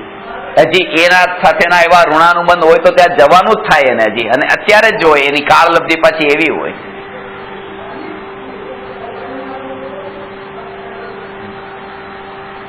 કેવું આ સહજ અને બે પેરેલલી ચાલે. તમારો હવે હાથમાં ફોન છે પણ હમણાં 5 મિનિટ પછી એ જ મોબાઈલ ફોન કોઈનો પુણ્યનો ઉદય એવો જોરદાર છે કે એની પાસે આવો ફોન હોય ને આવો ફોન નહીં, એ જ ફોન હોય. તો 5 મિનિટ પછી ટેક્સીમાંથી ઉતરી ગયા, મોબાઈલ તમારો પડી જાય. અને જેને મળવાનો છે એનું પુણ્ય જેટલું ઉદયમાં આવવાનું, તમારું ત્યાં પૂરું થયું પુણ્ય. અને આપણે એમ કહીએ કે જો આ યોગ્યતા કે આના કારણે આમ થયું, હું આના વિચારોમાં રહ્યો, એમાં આ રહી ગયું. એક વ્યક્તિ તો તમારી જેમ જ એવા એકાગ્ર થઈ ગયેલા, પર્સ જ રહી ગયું એક જગ્યાએ. પ્રવચન સાંભળવાનું બંધ કરી દીધું કે આ તો આત્માની વાત સાંભળીને વિચારોમાં રહીએ છે તો કાંઈ પર્સ રહી જાય છે. આવું સાંભળવું શું કામ કે જેમાં આપણું પર્સ ને બધું ભૂલાઈ જતું હોય. આ તો કેવો અવસર હતો. પણ એટલા માટે એક વાત યાદ રાખજો, વૈરાગ્ય પ્રગટ થવો એ મોટી વાત નથી. પ્રગટ થયેલો વૈરાગ્ય રૂચવો અને ટકવો એ મોટી વાત છે. રૂચવો એનો મહિમા ભાવ ને એવો રૂચ્યો.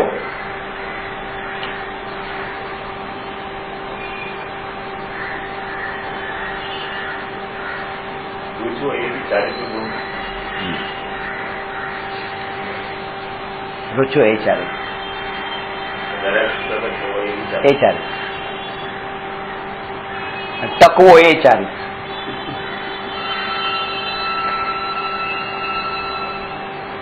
ખરેખર તમારું લિંક છે એક સાથે, ત્યારે તે ટકે છે એની સાથે.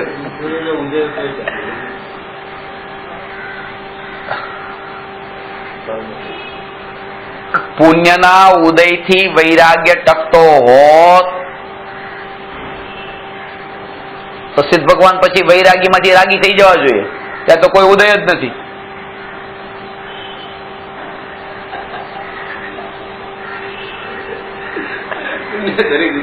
આપણે તો એવું છે કે પુણ્ય પુણ્ય ને પુણ્ય. ભાઈ કે વસ્તુની અનુકૂળતા પ્રતિકૂળતામાં પુણ્ય પાપ ઘટિત થાય છે. અંતરની પરિણતિની નિર્મળતામાં તો પુરુષાર્થ ઘટિત થાય છે. અને સિદ્ધ ભગવાન અત્યારે પુરુષાર્થી છે, અનંત વીર્યના ધની છે. અંતરાય કર્મના અભાવથી અનંત વીર્ય અર્યંત સિદ્ધને પ્રગટ થયું છે.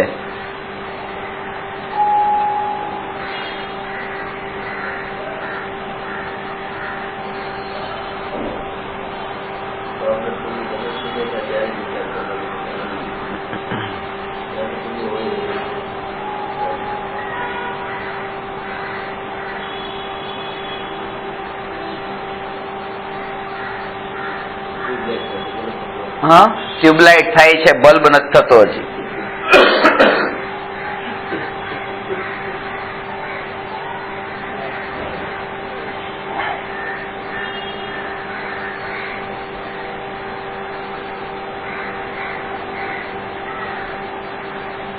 ટ્યુબલાઇટ ચંદ્રમાનું પ્રતીક છે, બલ્બ સૂરજનું પ્રતીક છે. ટ્યુબલાઇટ ઠંડી હોય, બલ્બ ગરમ હોય.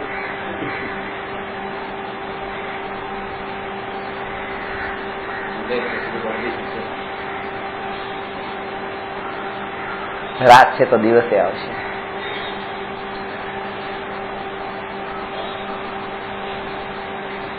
વાત એ છે કે બસ આ જે વાણી તીર્થંકર ભગવાનની 66 દિવસે ખરી, તો ગૌતમ સ્વામીના નહીં આવવાથી નથી ખરી એમ નહીં. એ તો નિમિત્ત હતા. આ નિમિત્ત નામનું સમવાય. એ જ ભાષા વર્ગણાના સ્કંદોનો એ ટાઈમે ટકરાવ થયો, હવે કાળલબ્ધિ પાકી અને ભાષા વર્ગણા તે ધ્વનિ રૂપે પરિણમી, બીજી 21 વર્ગણા નહીં. એ સ્વભાવ એનો હતો ભાષા વર્ગણાનો.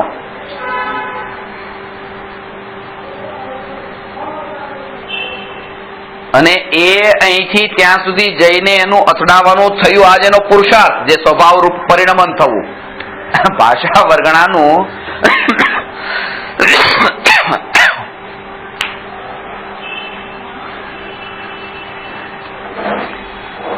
ભાષા વર્ગણાનું એ સ્કંદોનું એ ધ્વનિ રૂપ જે પરિણમન થવું, એ જેનો પુરુષાર્થ. જેમ કે આત્માની શક્તિ છે અને શક્તિ જે કેવળ જ્ઞાનની છે, જયારે એ કેવળ જ્ઞાનની શક્તિ અનુસારે પરિણમન થાય તો એ પુરુષાર્થ કહેવાય.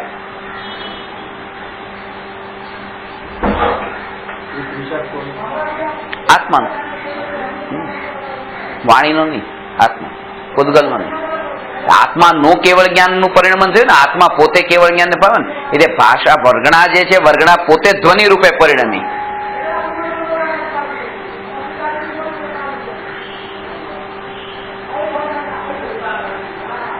આ જે ભાવ જે છે ને અંદરમાં સહજ સહજ સહજ, ક્યાં કોણે ક્યાં? તીર્થંકર ભગવાન તો હમણાં કીધું ને કે ઈચ્છા રહિત થયા. અહીંયા તો એ છે કે અજ્ઞાન દશામાં જે આપણને ભાવ થાય છે ને ભાવ અનુસારે ક્રિયા થાય, એમાં પણ ક્રિયા થવા કરતા પણ વધારે જે જોર છે એ કર્તાપણાના ભાવનું છે. મેં કર્યું, સારું કામ કરવાની ઈચ્છા નથી, પણ મારા વડે સારું કામ થાય એ ઈચ્છા છે. આમાં કેવું છે કે તમને ખબર પડે, તમે એક સંસ્થામાં એવી રીતે 100 રૂપિયાનું દાન આપ્યું અને એ સંસ્થામાં કોઈએ 1 કરોડનું દાન આપ્યું, તો કેટલું વધારે? તો તમે 100 રૂપિયાનું આપ્યું ને એને 1 કરોડનું આપ્યું, તો તમને કેટલો હર્ષોલ્લાસ થવો જોઈએ. 100 રૂપિયામાં એનું આટલું આ કામ થશે, સંસ્થાનું 1 કરોડનું કોઈ આપ્યું, કેટલો હર્ષોલ્લાસ થાય? કાંઈ નથી, આપણે ચૂપચાપ નીકળી જાય છે, બાજુવાળો ભલે લખાવતો હોય. કારણ કે આપણને એના હિતમાં રસ નથી, આપણને આપણાથી જ મતલબ છે. આના પર શું કે કર્તાપણાનો ભાવ જે છે ને, કે આનો કરનારો હું છું, એટલે એ 100માં જેટલો રસ છે, પેલા કરોડમાં એટલો રસ નથી, કારણ કે એનો કરતા હું નથી.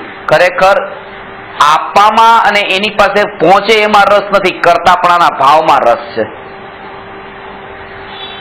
એટલે મેં તમને ક્યારે આ વાત કહી હોય તો કે એક મકાનમાં આગ લાગી અને 2 વ્યક્તિ, એક 5 વર્ષનું બાળક અંદર ફસાઈ ગયું તો એને બચાવવા જાય છે અંદર આગ લાગેલા મકાનમાં. બહાર બધા લોકો રડે છે, એની માં રડે છે કે મારો દીકરો 5 વર્ષનો અંદર રહી ગયો.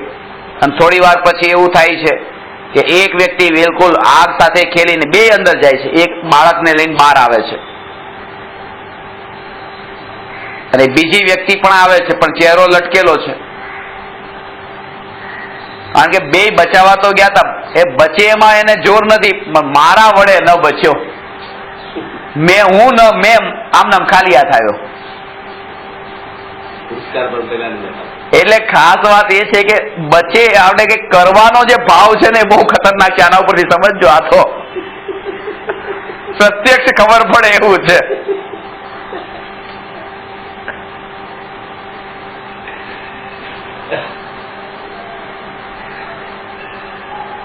એમાં કરતાપણાના ભાવનો જ રસ છે. અધિકાર માન્યો છે ને, અધિકાર. પત્નીને ખુશી મળે એમાં રસ છે તમને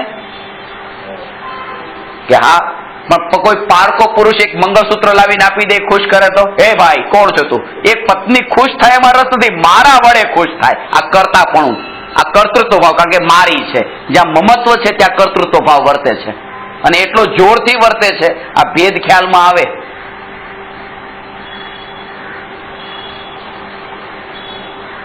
કારણ કે એની ખુશી જે છે અત્યારે એમ માને કે ભાઈ મારે આ પણ મોહ, આ દર્શન મોહની કર્મ, કરતાપણાનો ભાવ દર્શન મોહની કર્મ. એટલે સમ્યક દર્શન થયા પછી કર્તૃત્વ બુદ્ધિ જળ મૂળથી નષ્ટ થઈ ગઈ.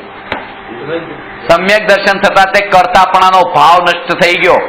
કામ બંધ થયા, કરતાપણાનો ભાવ નષ્ટ થઈ ગયો. હું કરું એ જ અજ્ઞાનતા. હા, અકર્તા ભાવ પ્રગટ થયો અને હવે જે થાય છે વિચરે ઉદય પ્રયોગ.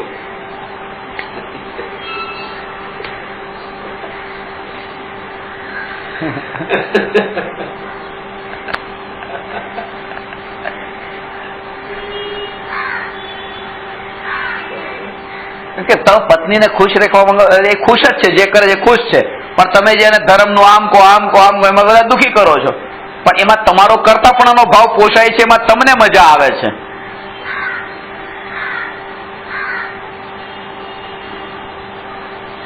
એટલે જ્ઞાનીઓનું જે વર્ણન વિવેચન કરવાની વસ્તુનું સ્વરૂપ આવું હોય છે. આમ કરે તે જીવ મોક્ષને પામે છે, બસ પતિ. ક્યાંય દરેકને ઢીલા છોડ્યા.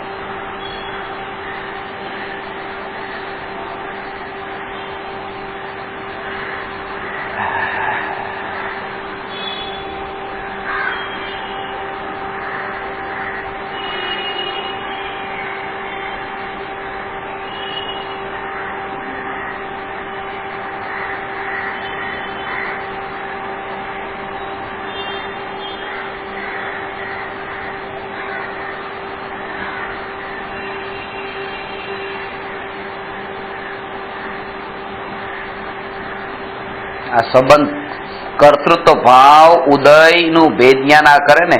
રામના સીતાજાત સાથેના જેટલા સંબંધો હતા એનાથી વધારે સંબંધો રાવણ સાથેના હતા.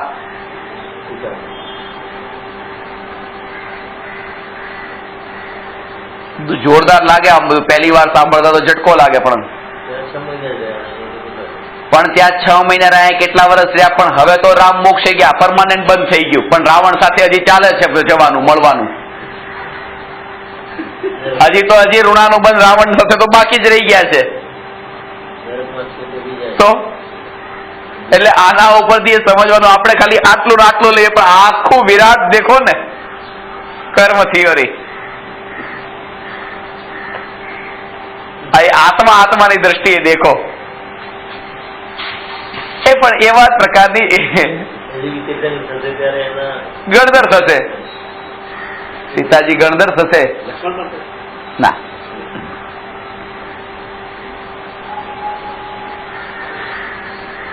એ કેવળી થઈને મોક્ષે જશે. આ તો સહજ એવી યોગ્યતા છે.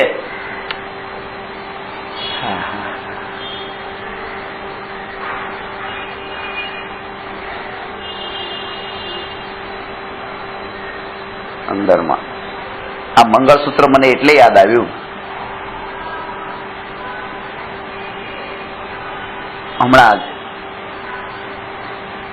મારે આ થોડું બધું મંગળસૂત્રથી કામ ચાલે છે. એટલે મંગળસૂત્રથી સંબંધિત થોડું કામ ચાલે છે. ના એ નહીં, રિયલમાં આનંદના દિવસો આવવાના છે. હવે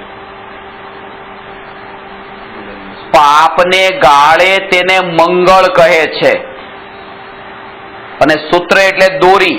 જ્ઞાન જ એકમાત્ર એવી દોરી છે, સૂત્ર ધાગો, કે જેનાથી પાપ ગળી જાય છે. એટલા માટે જ્ઞાન સ્વભાવ જ મંગળસૂત્ર છે અને એના માટે હમણાં બહુ ચાલી રહ્યું છે.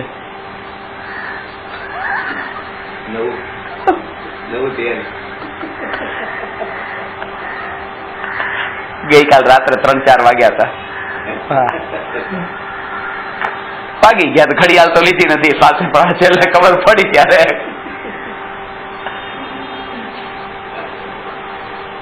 લોકો બ્રહ્મ મુહૂર્તમાં જાગે, આપણે બ્રહ્મ મુહૂર્તમાં ઊંઘ્યા.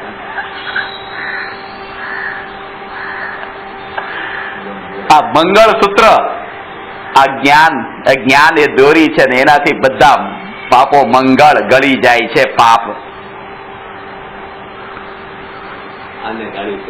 આને મંગળ, આને ગાળ્યું કહેવાય. ગાળ્યું કોને કહેવાય? ઉપર કપડું રાખ્યું, પાણી નાખ્યું, ગાળ્યું, એનું નામ ગાળવું નહીં. પણ જે આ જે જ્ઞાન સ્વભાવ છે એનાથી આ જે પાપ ગળી જાય છે અને એકલો શુદ્ધ ચૈતન્ય સ્વભાવ મુક્તિરૂપી લક્ષ્મીના ગળામાં, મુક્તિરૂપી લક્ષ્મીને વરે છે, આ મંગળસૂત્રથી વરે છે.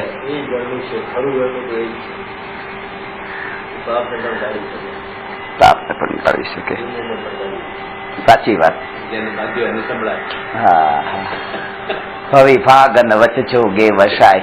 તીર્થંકર ભગવાનની દિવ્ય ધ્વનિ સમોસરણમાં જગતના જીવોને સાંભળવા મળે છે.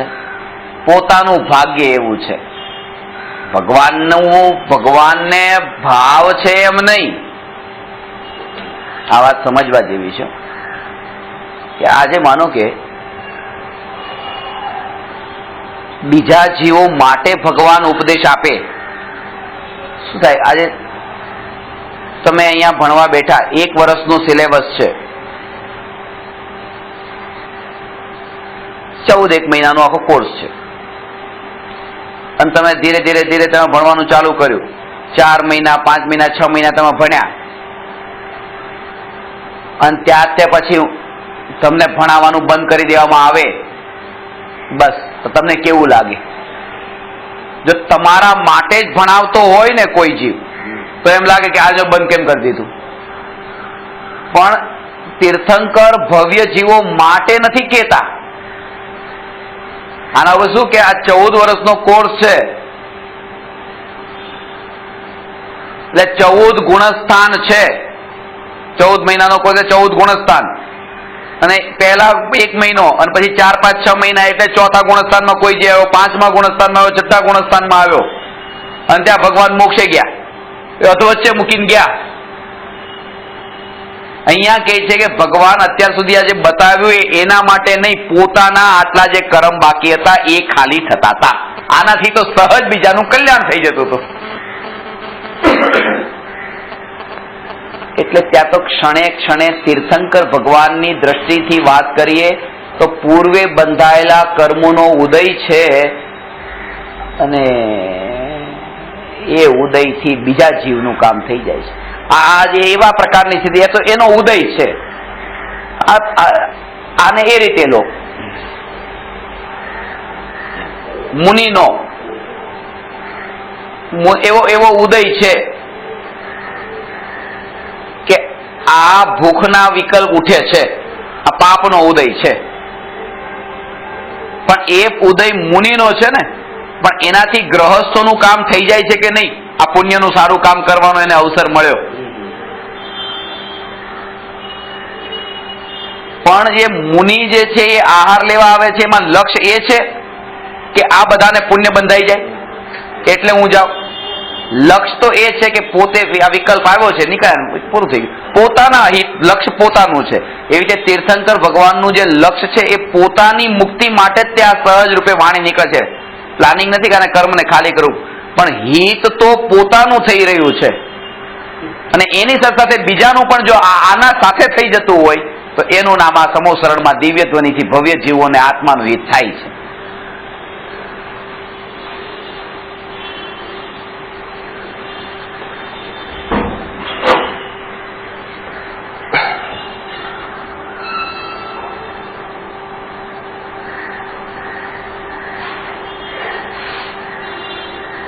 એટલે ભગવાનની દિવ્ય ધ્વનિ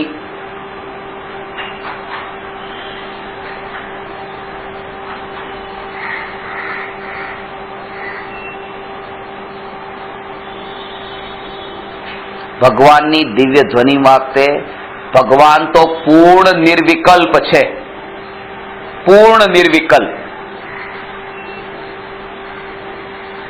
પૂર્ણ નિર્વિકલ્પ સ્થિતિમાં પણ વાણી નીકળે છે એટલે કે ઈચ્છાની જરૂર નથી કે યોગથી નીકળે છે. અહીંયા કહે છે કે યોગથી પણ નથી નીકળતી. ભાષા વર્ગણાની પોતાની યોગ્યતા જ એવી છે.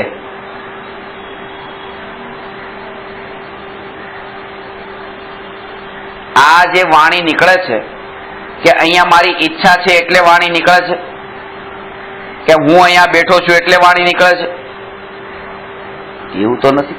કેમ કે આવું હોય તો હમણાં 2 કલાક પછી ઘરે જઈને તમે આ જ પ્રવચનની કેસેટ ચાલુ કરો, ત્યાં ના તો મારી ઈચ્છા છે ન તો મારો યોગ છે, પણ તોય વાણી નીકળે છે. કારણ કે વાણી નીકળવાની યોગ્યતા ત્યારે હોય છે. એવી સ્થિતિ અત્યારે ખ્યાલમાં આવે. અને હજી વાત આ ખાસ સમજવા જેવી છે કે તીર્થંકર ભગવાનની દિવ્ય ધ્વનિ ઈચ્છાથી ન કરે, પણ ખાસ વાત એ છે કે સંસારી અજ્ઞાનીઓની વાણી પણ ઈચ્છાથી ખરતી નથી. ઈચ્છા એ જીવની પર્યાય છે અને વાણી પૂદગલની પર્યાય છે, અને એક દ્રવ્ય બીજા દ્રવ્યનું કરતા નથી. તેથી કરીને જીવની ઈચ્છાથી વાણી ખરતી નથી. તીર્થંકરમાં તો ઘટિત નથી થતું, અહીંયા ઘટિત નથી થતું. આવું સ્વરૂપ છે.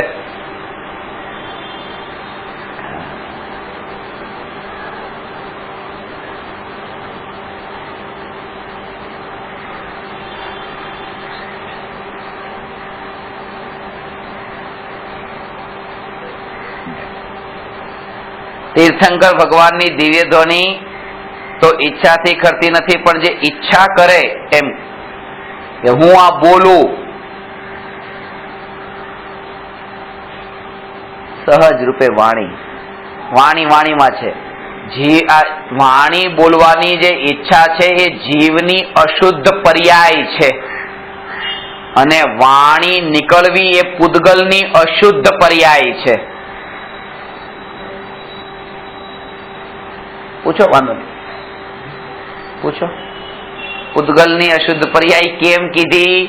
કારણ કે વાણી એ પૂદગલ સ્કંદ છે અને પરમાણુ પૂદગલનું શુદ્ધ સ્વરૂપ છે. અને વાણી આ વર્ગણા કીધી, ભાષા વર્ગણા. વર્ગ એટલે પરમાણુ, વર્ગણા એટલે સ્કંદ.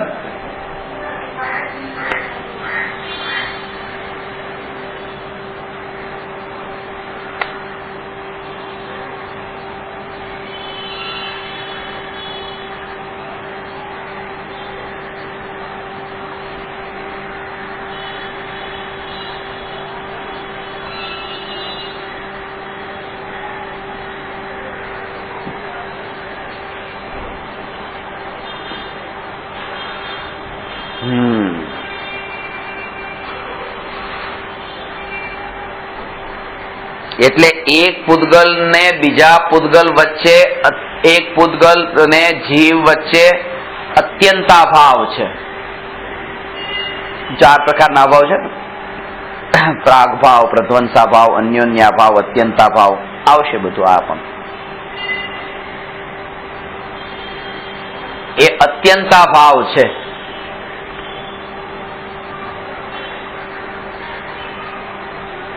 ઈચ્છા છે પણ વાણી નીકળતી નથી. એકેન્દ્રિય જીવોને ઈચ્છા તો છે પણ વાણી ક્યાં નીકળે છે? તીર્થંકરને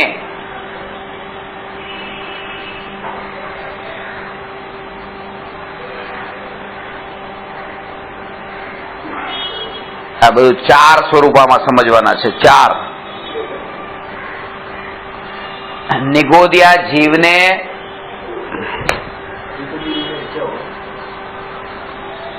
તો પછી વિતરાગી થઈ ગયો ને, ઈચ્છા વગરનો. ન ઈચ્છા હોય તો અરે નિગોદિયા જીવને પણ એ ચારિત્ર મોહના ઉદયથી એ ભૂમિકાના અંદર એ ઈચ્છા નથી.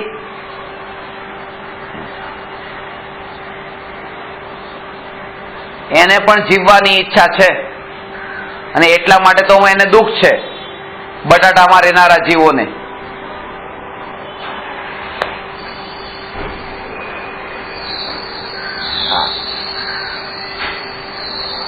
અંદર અંદર જન્મ મરણ જન્મ મરણ જન્મ મરણ. જીવવાની તો ઈચ્છા છે પણ જન્મ મરણ શ્વાસના અંદર 18 વખત જન્મ મરણ થાય. તો જીવવાની ઈચ્છા તો છે કારણ કે આના અંદર એકતા ભાવ છે કે આજ હું, મારે મરવું નથી, મારે મરવું નથી, મારે મરવું નથી.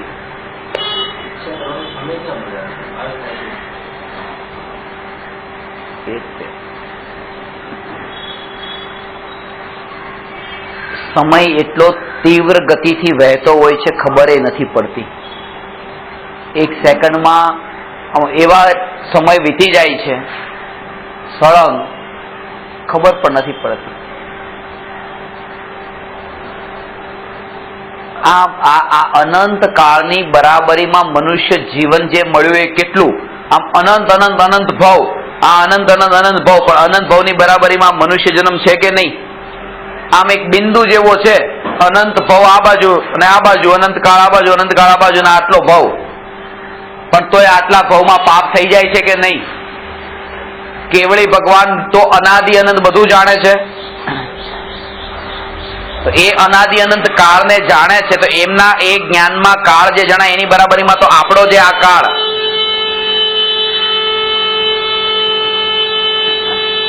એ કેટલો ઓછો છે. પણ તોય પાપ થાય છે કે નહીં? તો આપણે એમ લાગે છે કે આપણે તો આટલું બધું આયુષ્ય ને એને તો આટલો થોડો સમય, તો પાપ કેમ થાય? પણ થઈ શકે. આ તમારું જ્ઞાન આટલું છે, પણ કે આ થાય છે અનાદિ અનંતની બરાબરીમાં આટલામાં થાય, તો આટલાની બરાબરીમાં આટલામાં કેમ ન થાય? સમય તો સમય છે. એને જે જન્મ મરણનું દુઃખ છે,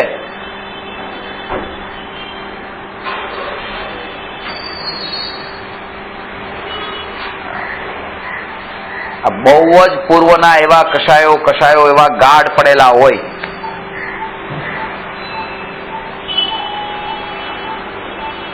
એક વ્યક્તિ, એક ગુરુજી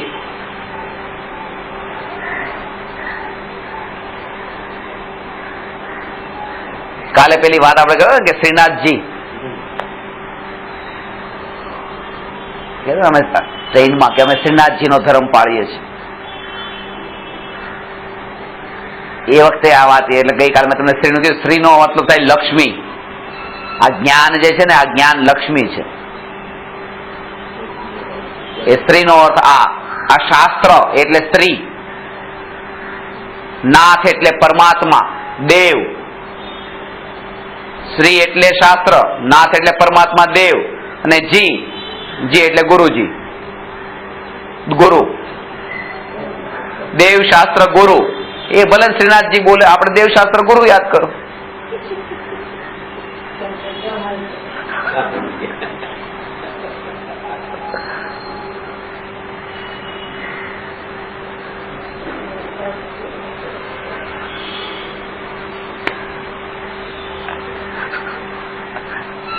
અહીંયા તો કહે છે કે આ જે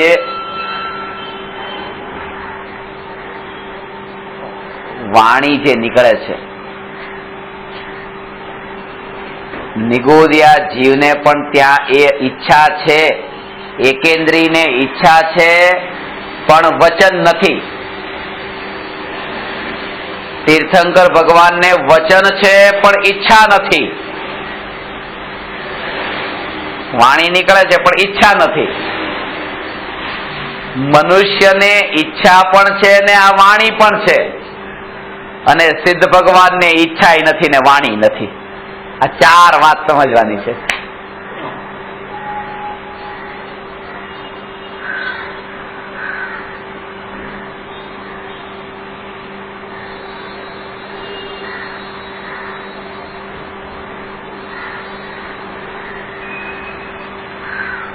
ઈચ્છા એ વિભાવ અર્થ પર્યાય છે.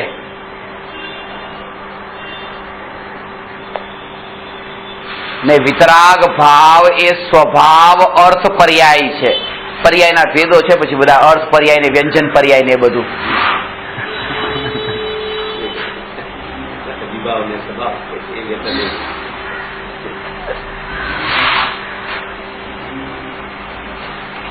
એટલે આના પરથી રહસ્ય ખાસ એ સમજવાનું છે કે પ્રત્યેક ક્ષણે એ જાગૃતિ વર્તે કે બોલનાર તે હું નહીં.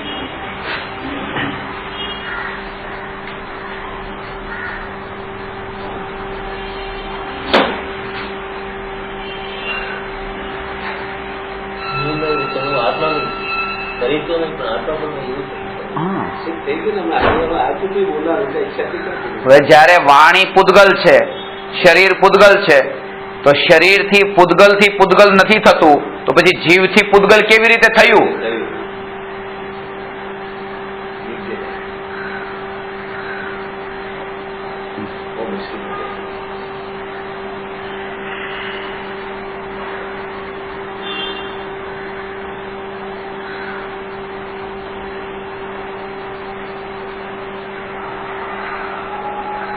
ભારતથી ફોન કર્યો અમેરિકા.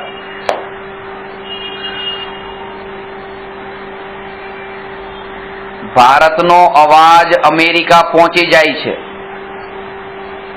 પણ એ અવાજ બાજુના રૂમમાં પહોંચતો નથી.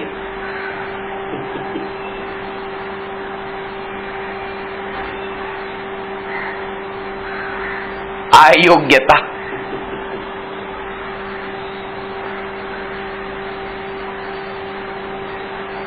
છેલ્લે આવો કે પહેલે આવો, આ આવવાનું તો યોગ્યતા ઉપર જ છે. વસ્તુ સ્વરૂપનું યથાર્થ સ્વરૂપ ને યોગ્યતા જીવની એવી છે. આ બધું જે વસ્તુનું સ્વરૂપ જે રૂપે છે, જીવની પોતાની યોગ્યતા.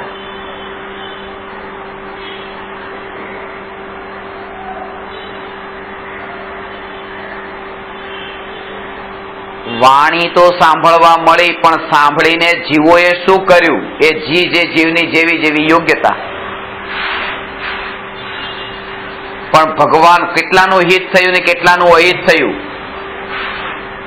વાણી સાંભળીને એ વાણીમાં સૌથી હિત કોનું થતું હતું? વધારે ભગવાનનું હિત થતું હતું.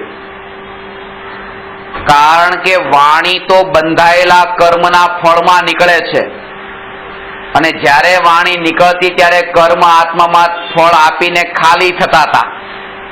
તો ભગવાન તો મોક્ષની નજીક જતા હતા. એટલા માટે ભગવાનને સમોસરણથી શું લાભ? કે લાભ ખરો કે આ કર્મ ઉદયમાં આવીને ખાલી થાય છે, ભગવાન કર્મ રહિત થઈ રહ્યા છે. આ ભાવ છે એનો કે હે ભગવાનને લાભ કીધો, ભગવાનને લાભ.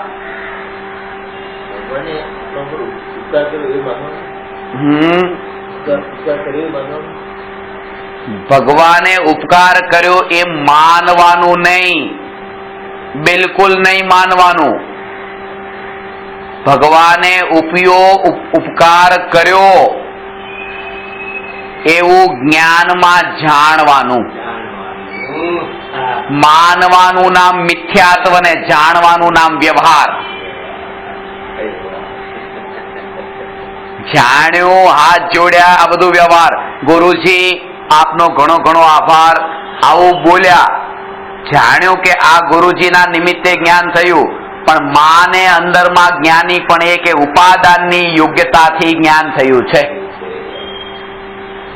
આ શ્રદ્ધામાં તો સમ્યકપણું જોઈએ, સમ્યક દર્શન, એમાં ખોટું નહીં.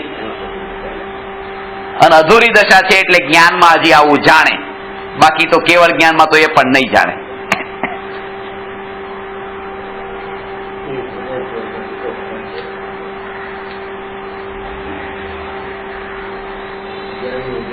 એટલે આવા કરતાપણાના ભાવથી એમ ન જાણે.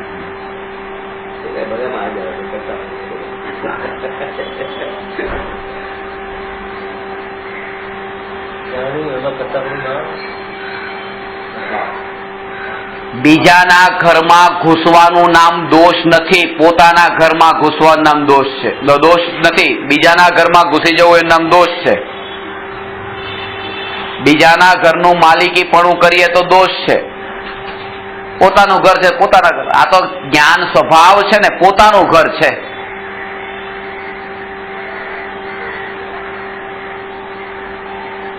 પણ પેલો દૂધનો બળેલો હોય એ છાશ પણ ફૂકી ફૂકીને પીવે કે શું પછી જ્ઞાનમાંય કરતાપણું નહીં થઈ જાય ને ક્યાંક?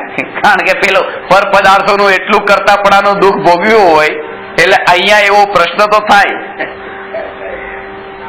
આ પેલા આ બધું થયું હોય ને એટલે એક વ્યક્તિ જે છે એ પહેલી વાર જહાજમાં બેસે છે અને કેપ્ટનની પાસે જઈને પૂછે છે કે ભાઈ એન્જિન બેન્જિન બધું બરાબર છે ને? અંદર તો એલાઉડ નતું જવાનું, તોય પાછું એટલે કે બેસી જાઓ ને તમે તમારી સીટ ઉપર, અહીંયા તમે આવો માં કે બધું બરાબર છે એન્જિન. પછી થોડી વાર બેઠા, પાછા થોડી વાર પછી અંદર ત્યાં કેબિનમાં જાય છે કે ડીઝલ બીઝલ બધું બરાબર છે ને? કે ભાઈ બેસો તમે તમારી સીટ ઉપર જઈને. પાછો જાય કે એક્સિલેટર, અરે કે બેસો ને, કે તું શું પૂછપૂછ કરો કે આ ભાઈ પેલા બધું પૂછી લેવું સારું, પછી આગળ જઈને પછી બંધ પડે અને તમે કહો કે ધક્કો મારો તો પછી, કારણ કે આજ સુધી એવી ગાડીમાં જ બેઠા હતા અત્યાર સુધી કે જેવા ધક્કા જ મારવાના, પડવાના, એટલે અનુભવથી આ દૂધનો બળેલો છાશે ફૂકી ફૂકીને પીવે તો એવું લાગે પછી કે એવું તો નહીં થાય ને કે પછી જ્ઞાનનો કરનારો, જાણનારનો કરનારો તો પેલા પૂછી લેવું સારું, વાંધો નહીં પૂછ્યું તો. આવા પ્રશ્નો પૂછવા દિવસે બધું થાય. પહેલા દિવસના ચમત્કારના પ્રશ્નો અને આજના પ્રશ્નોમાં કેટલો ફરક પડે છે. થાય, જીવની દશા આવશે ને, કાળ પાકશે, બધું થાય. હજી એવી દશા આવશે આખા જગતથી ઉદાસીનતા વર્તે એવી દશા આવશે ને પાવલિંગી સાધુ પણ થાય. ક્રમ છે એનો. નિરાશ થવાની જરૂર નથી, નીચો જીવને માનવાની જરૂર નથી. એ કેમ નહીં થાય? ચોક્કસ થાય. અંદર પરમાત્મા તો હાજર છે ને.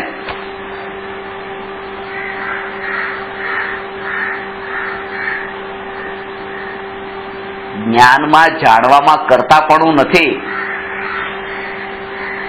કારણ કે કરતાપણાનો જે ભાવ હતો ને આ સમજવા જેવું છે. જાણવામાં કરતાપણું કેમ નથી? બહુ સૂક્ષ્મ રહસ્ય છે.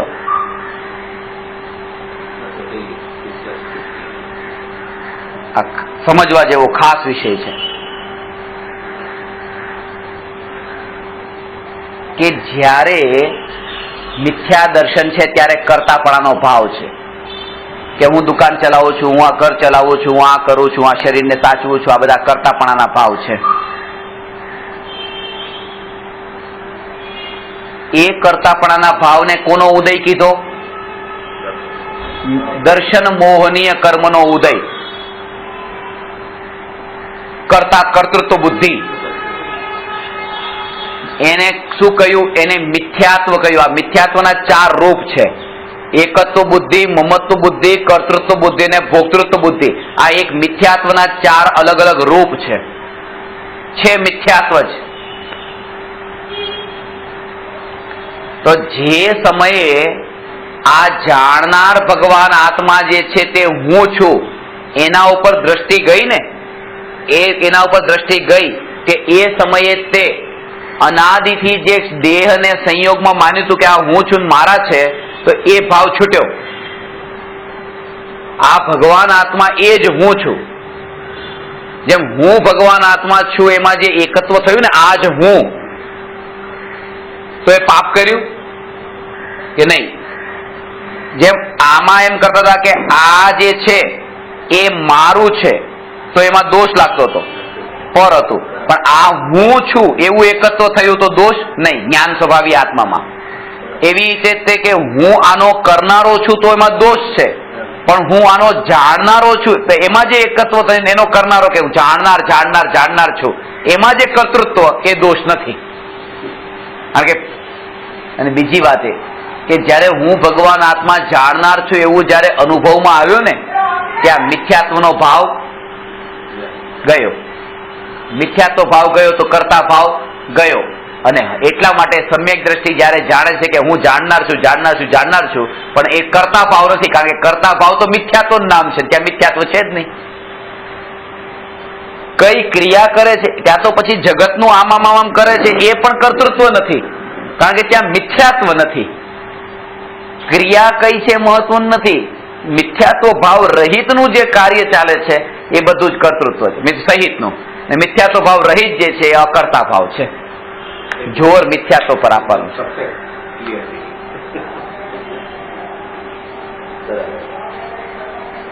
જોર મિથ્યાત્વ પર આપવાનું છે. અને મિથ્યાત્વનો અભાવ તો મિથ્યા એટલે ખોટું. મિથ્યાત્વનો અભાવ તો સત્ય જે છે એના પર દ્રષ્ટિ કરવાથી થાય છે. સત્ય સ્વરૂપી ભગવાન આત્મા પર દ્રષ્ટિ કરવાથી મિથ્યાત્વનો અભાવ થાય છે.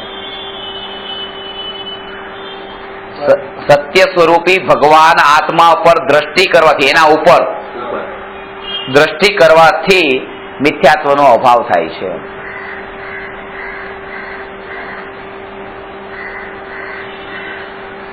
સીધી સાદી વાત સાર એ છે કે પોતાના કાર્યમાં એટલું વ્યસ્ત રહેવું કે બીજાના કાર્ય શું ચાલે છે એના ઉપર દ્રષ્ટિ પણ ન જાય.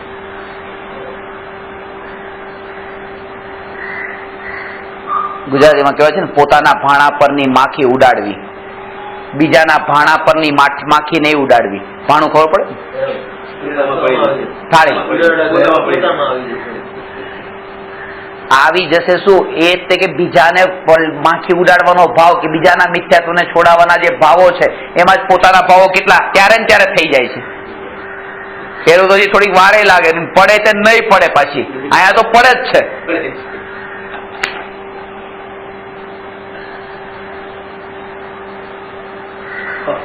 ચાલો બગાસું આવ્યું.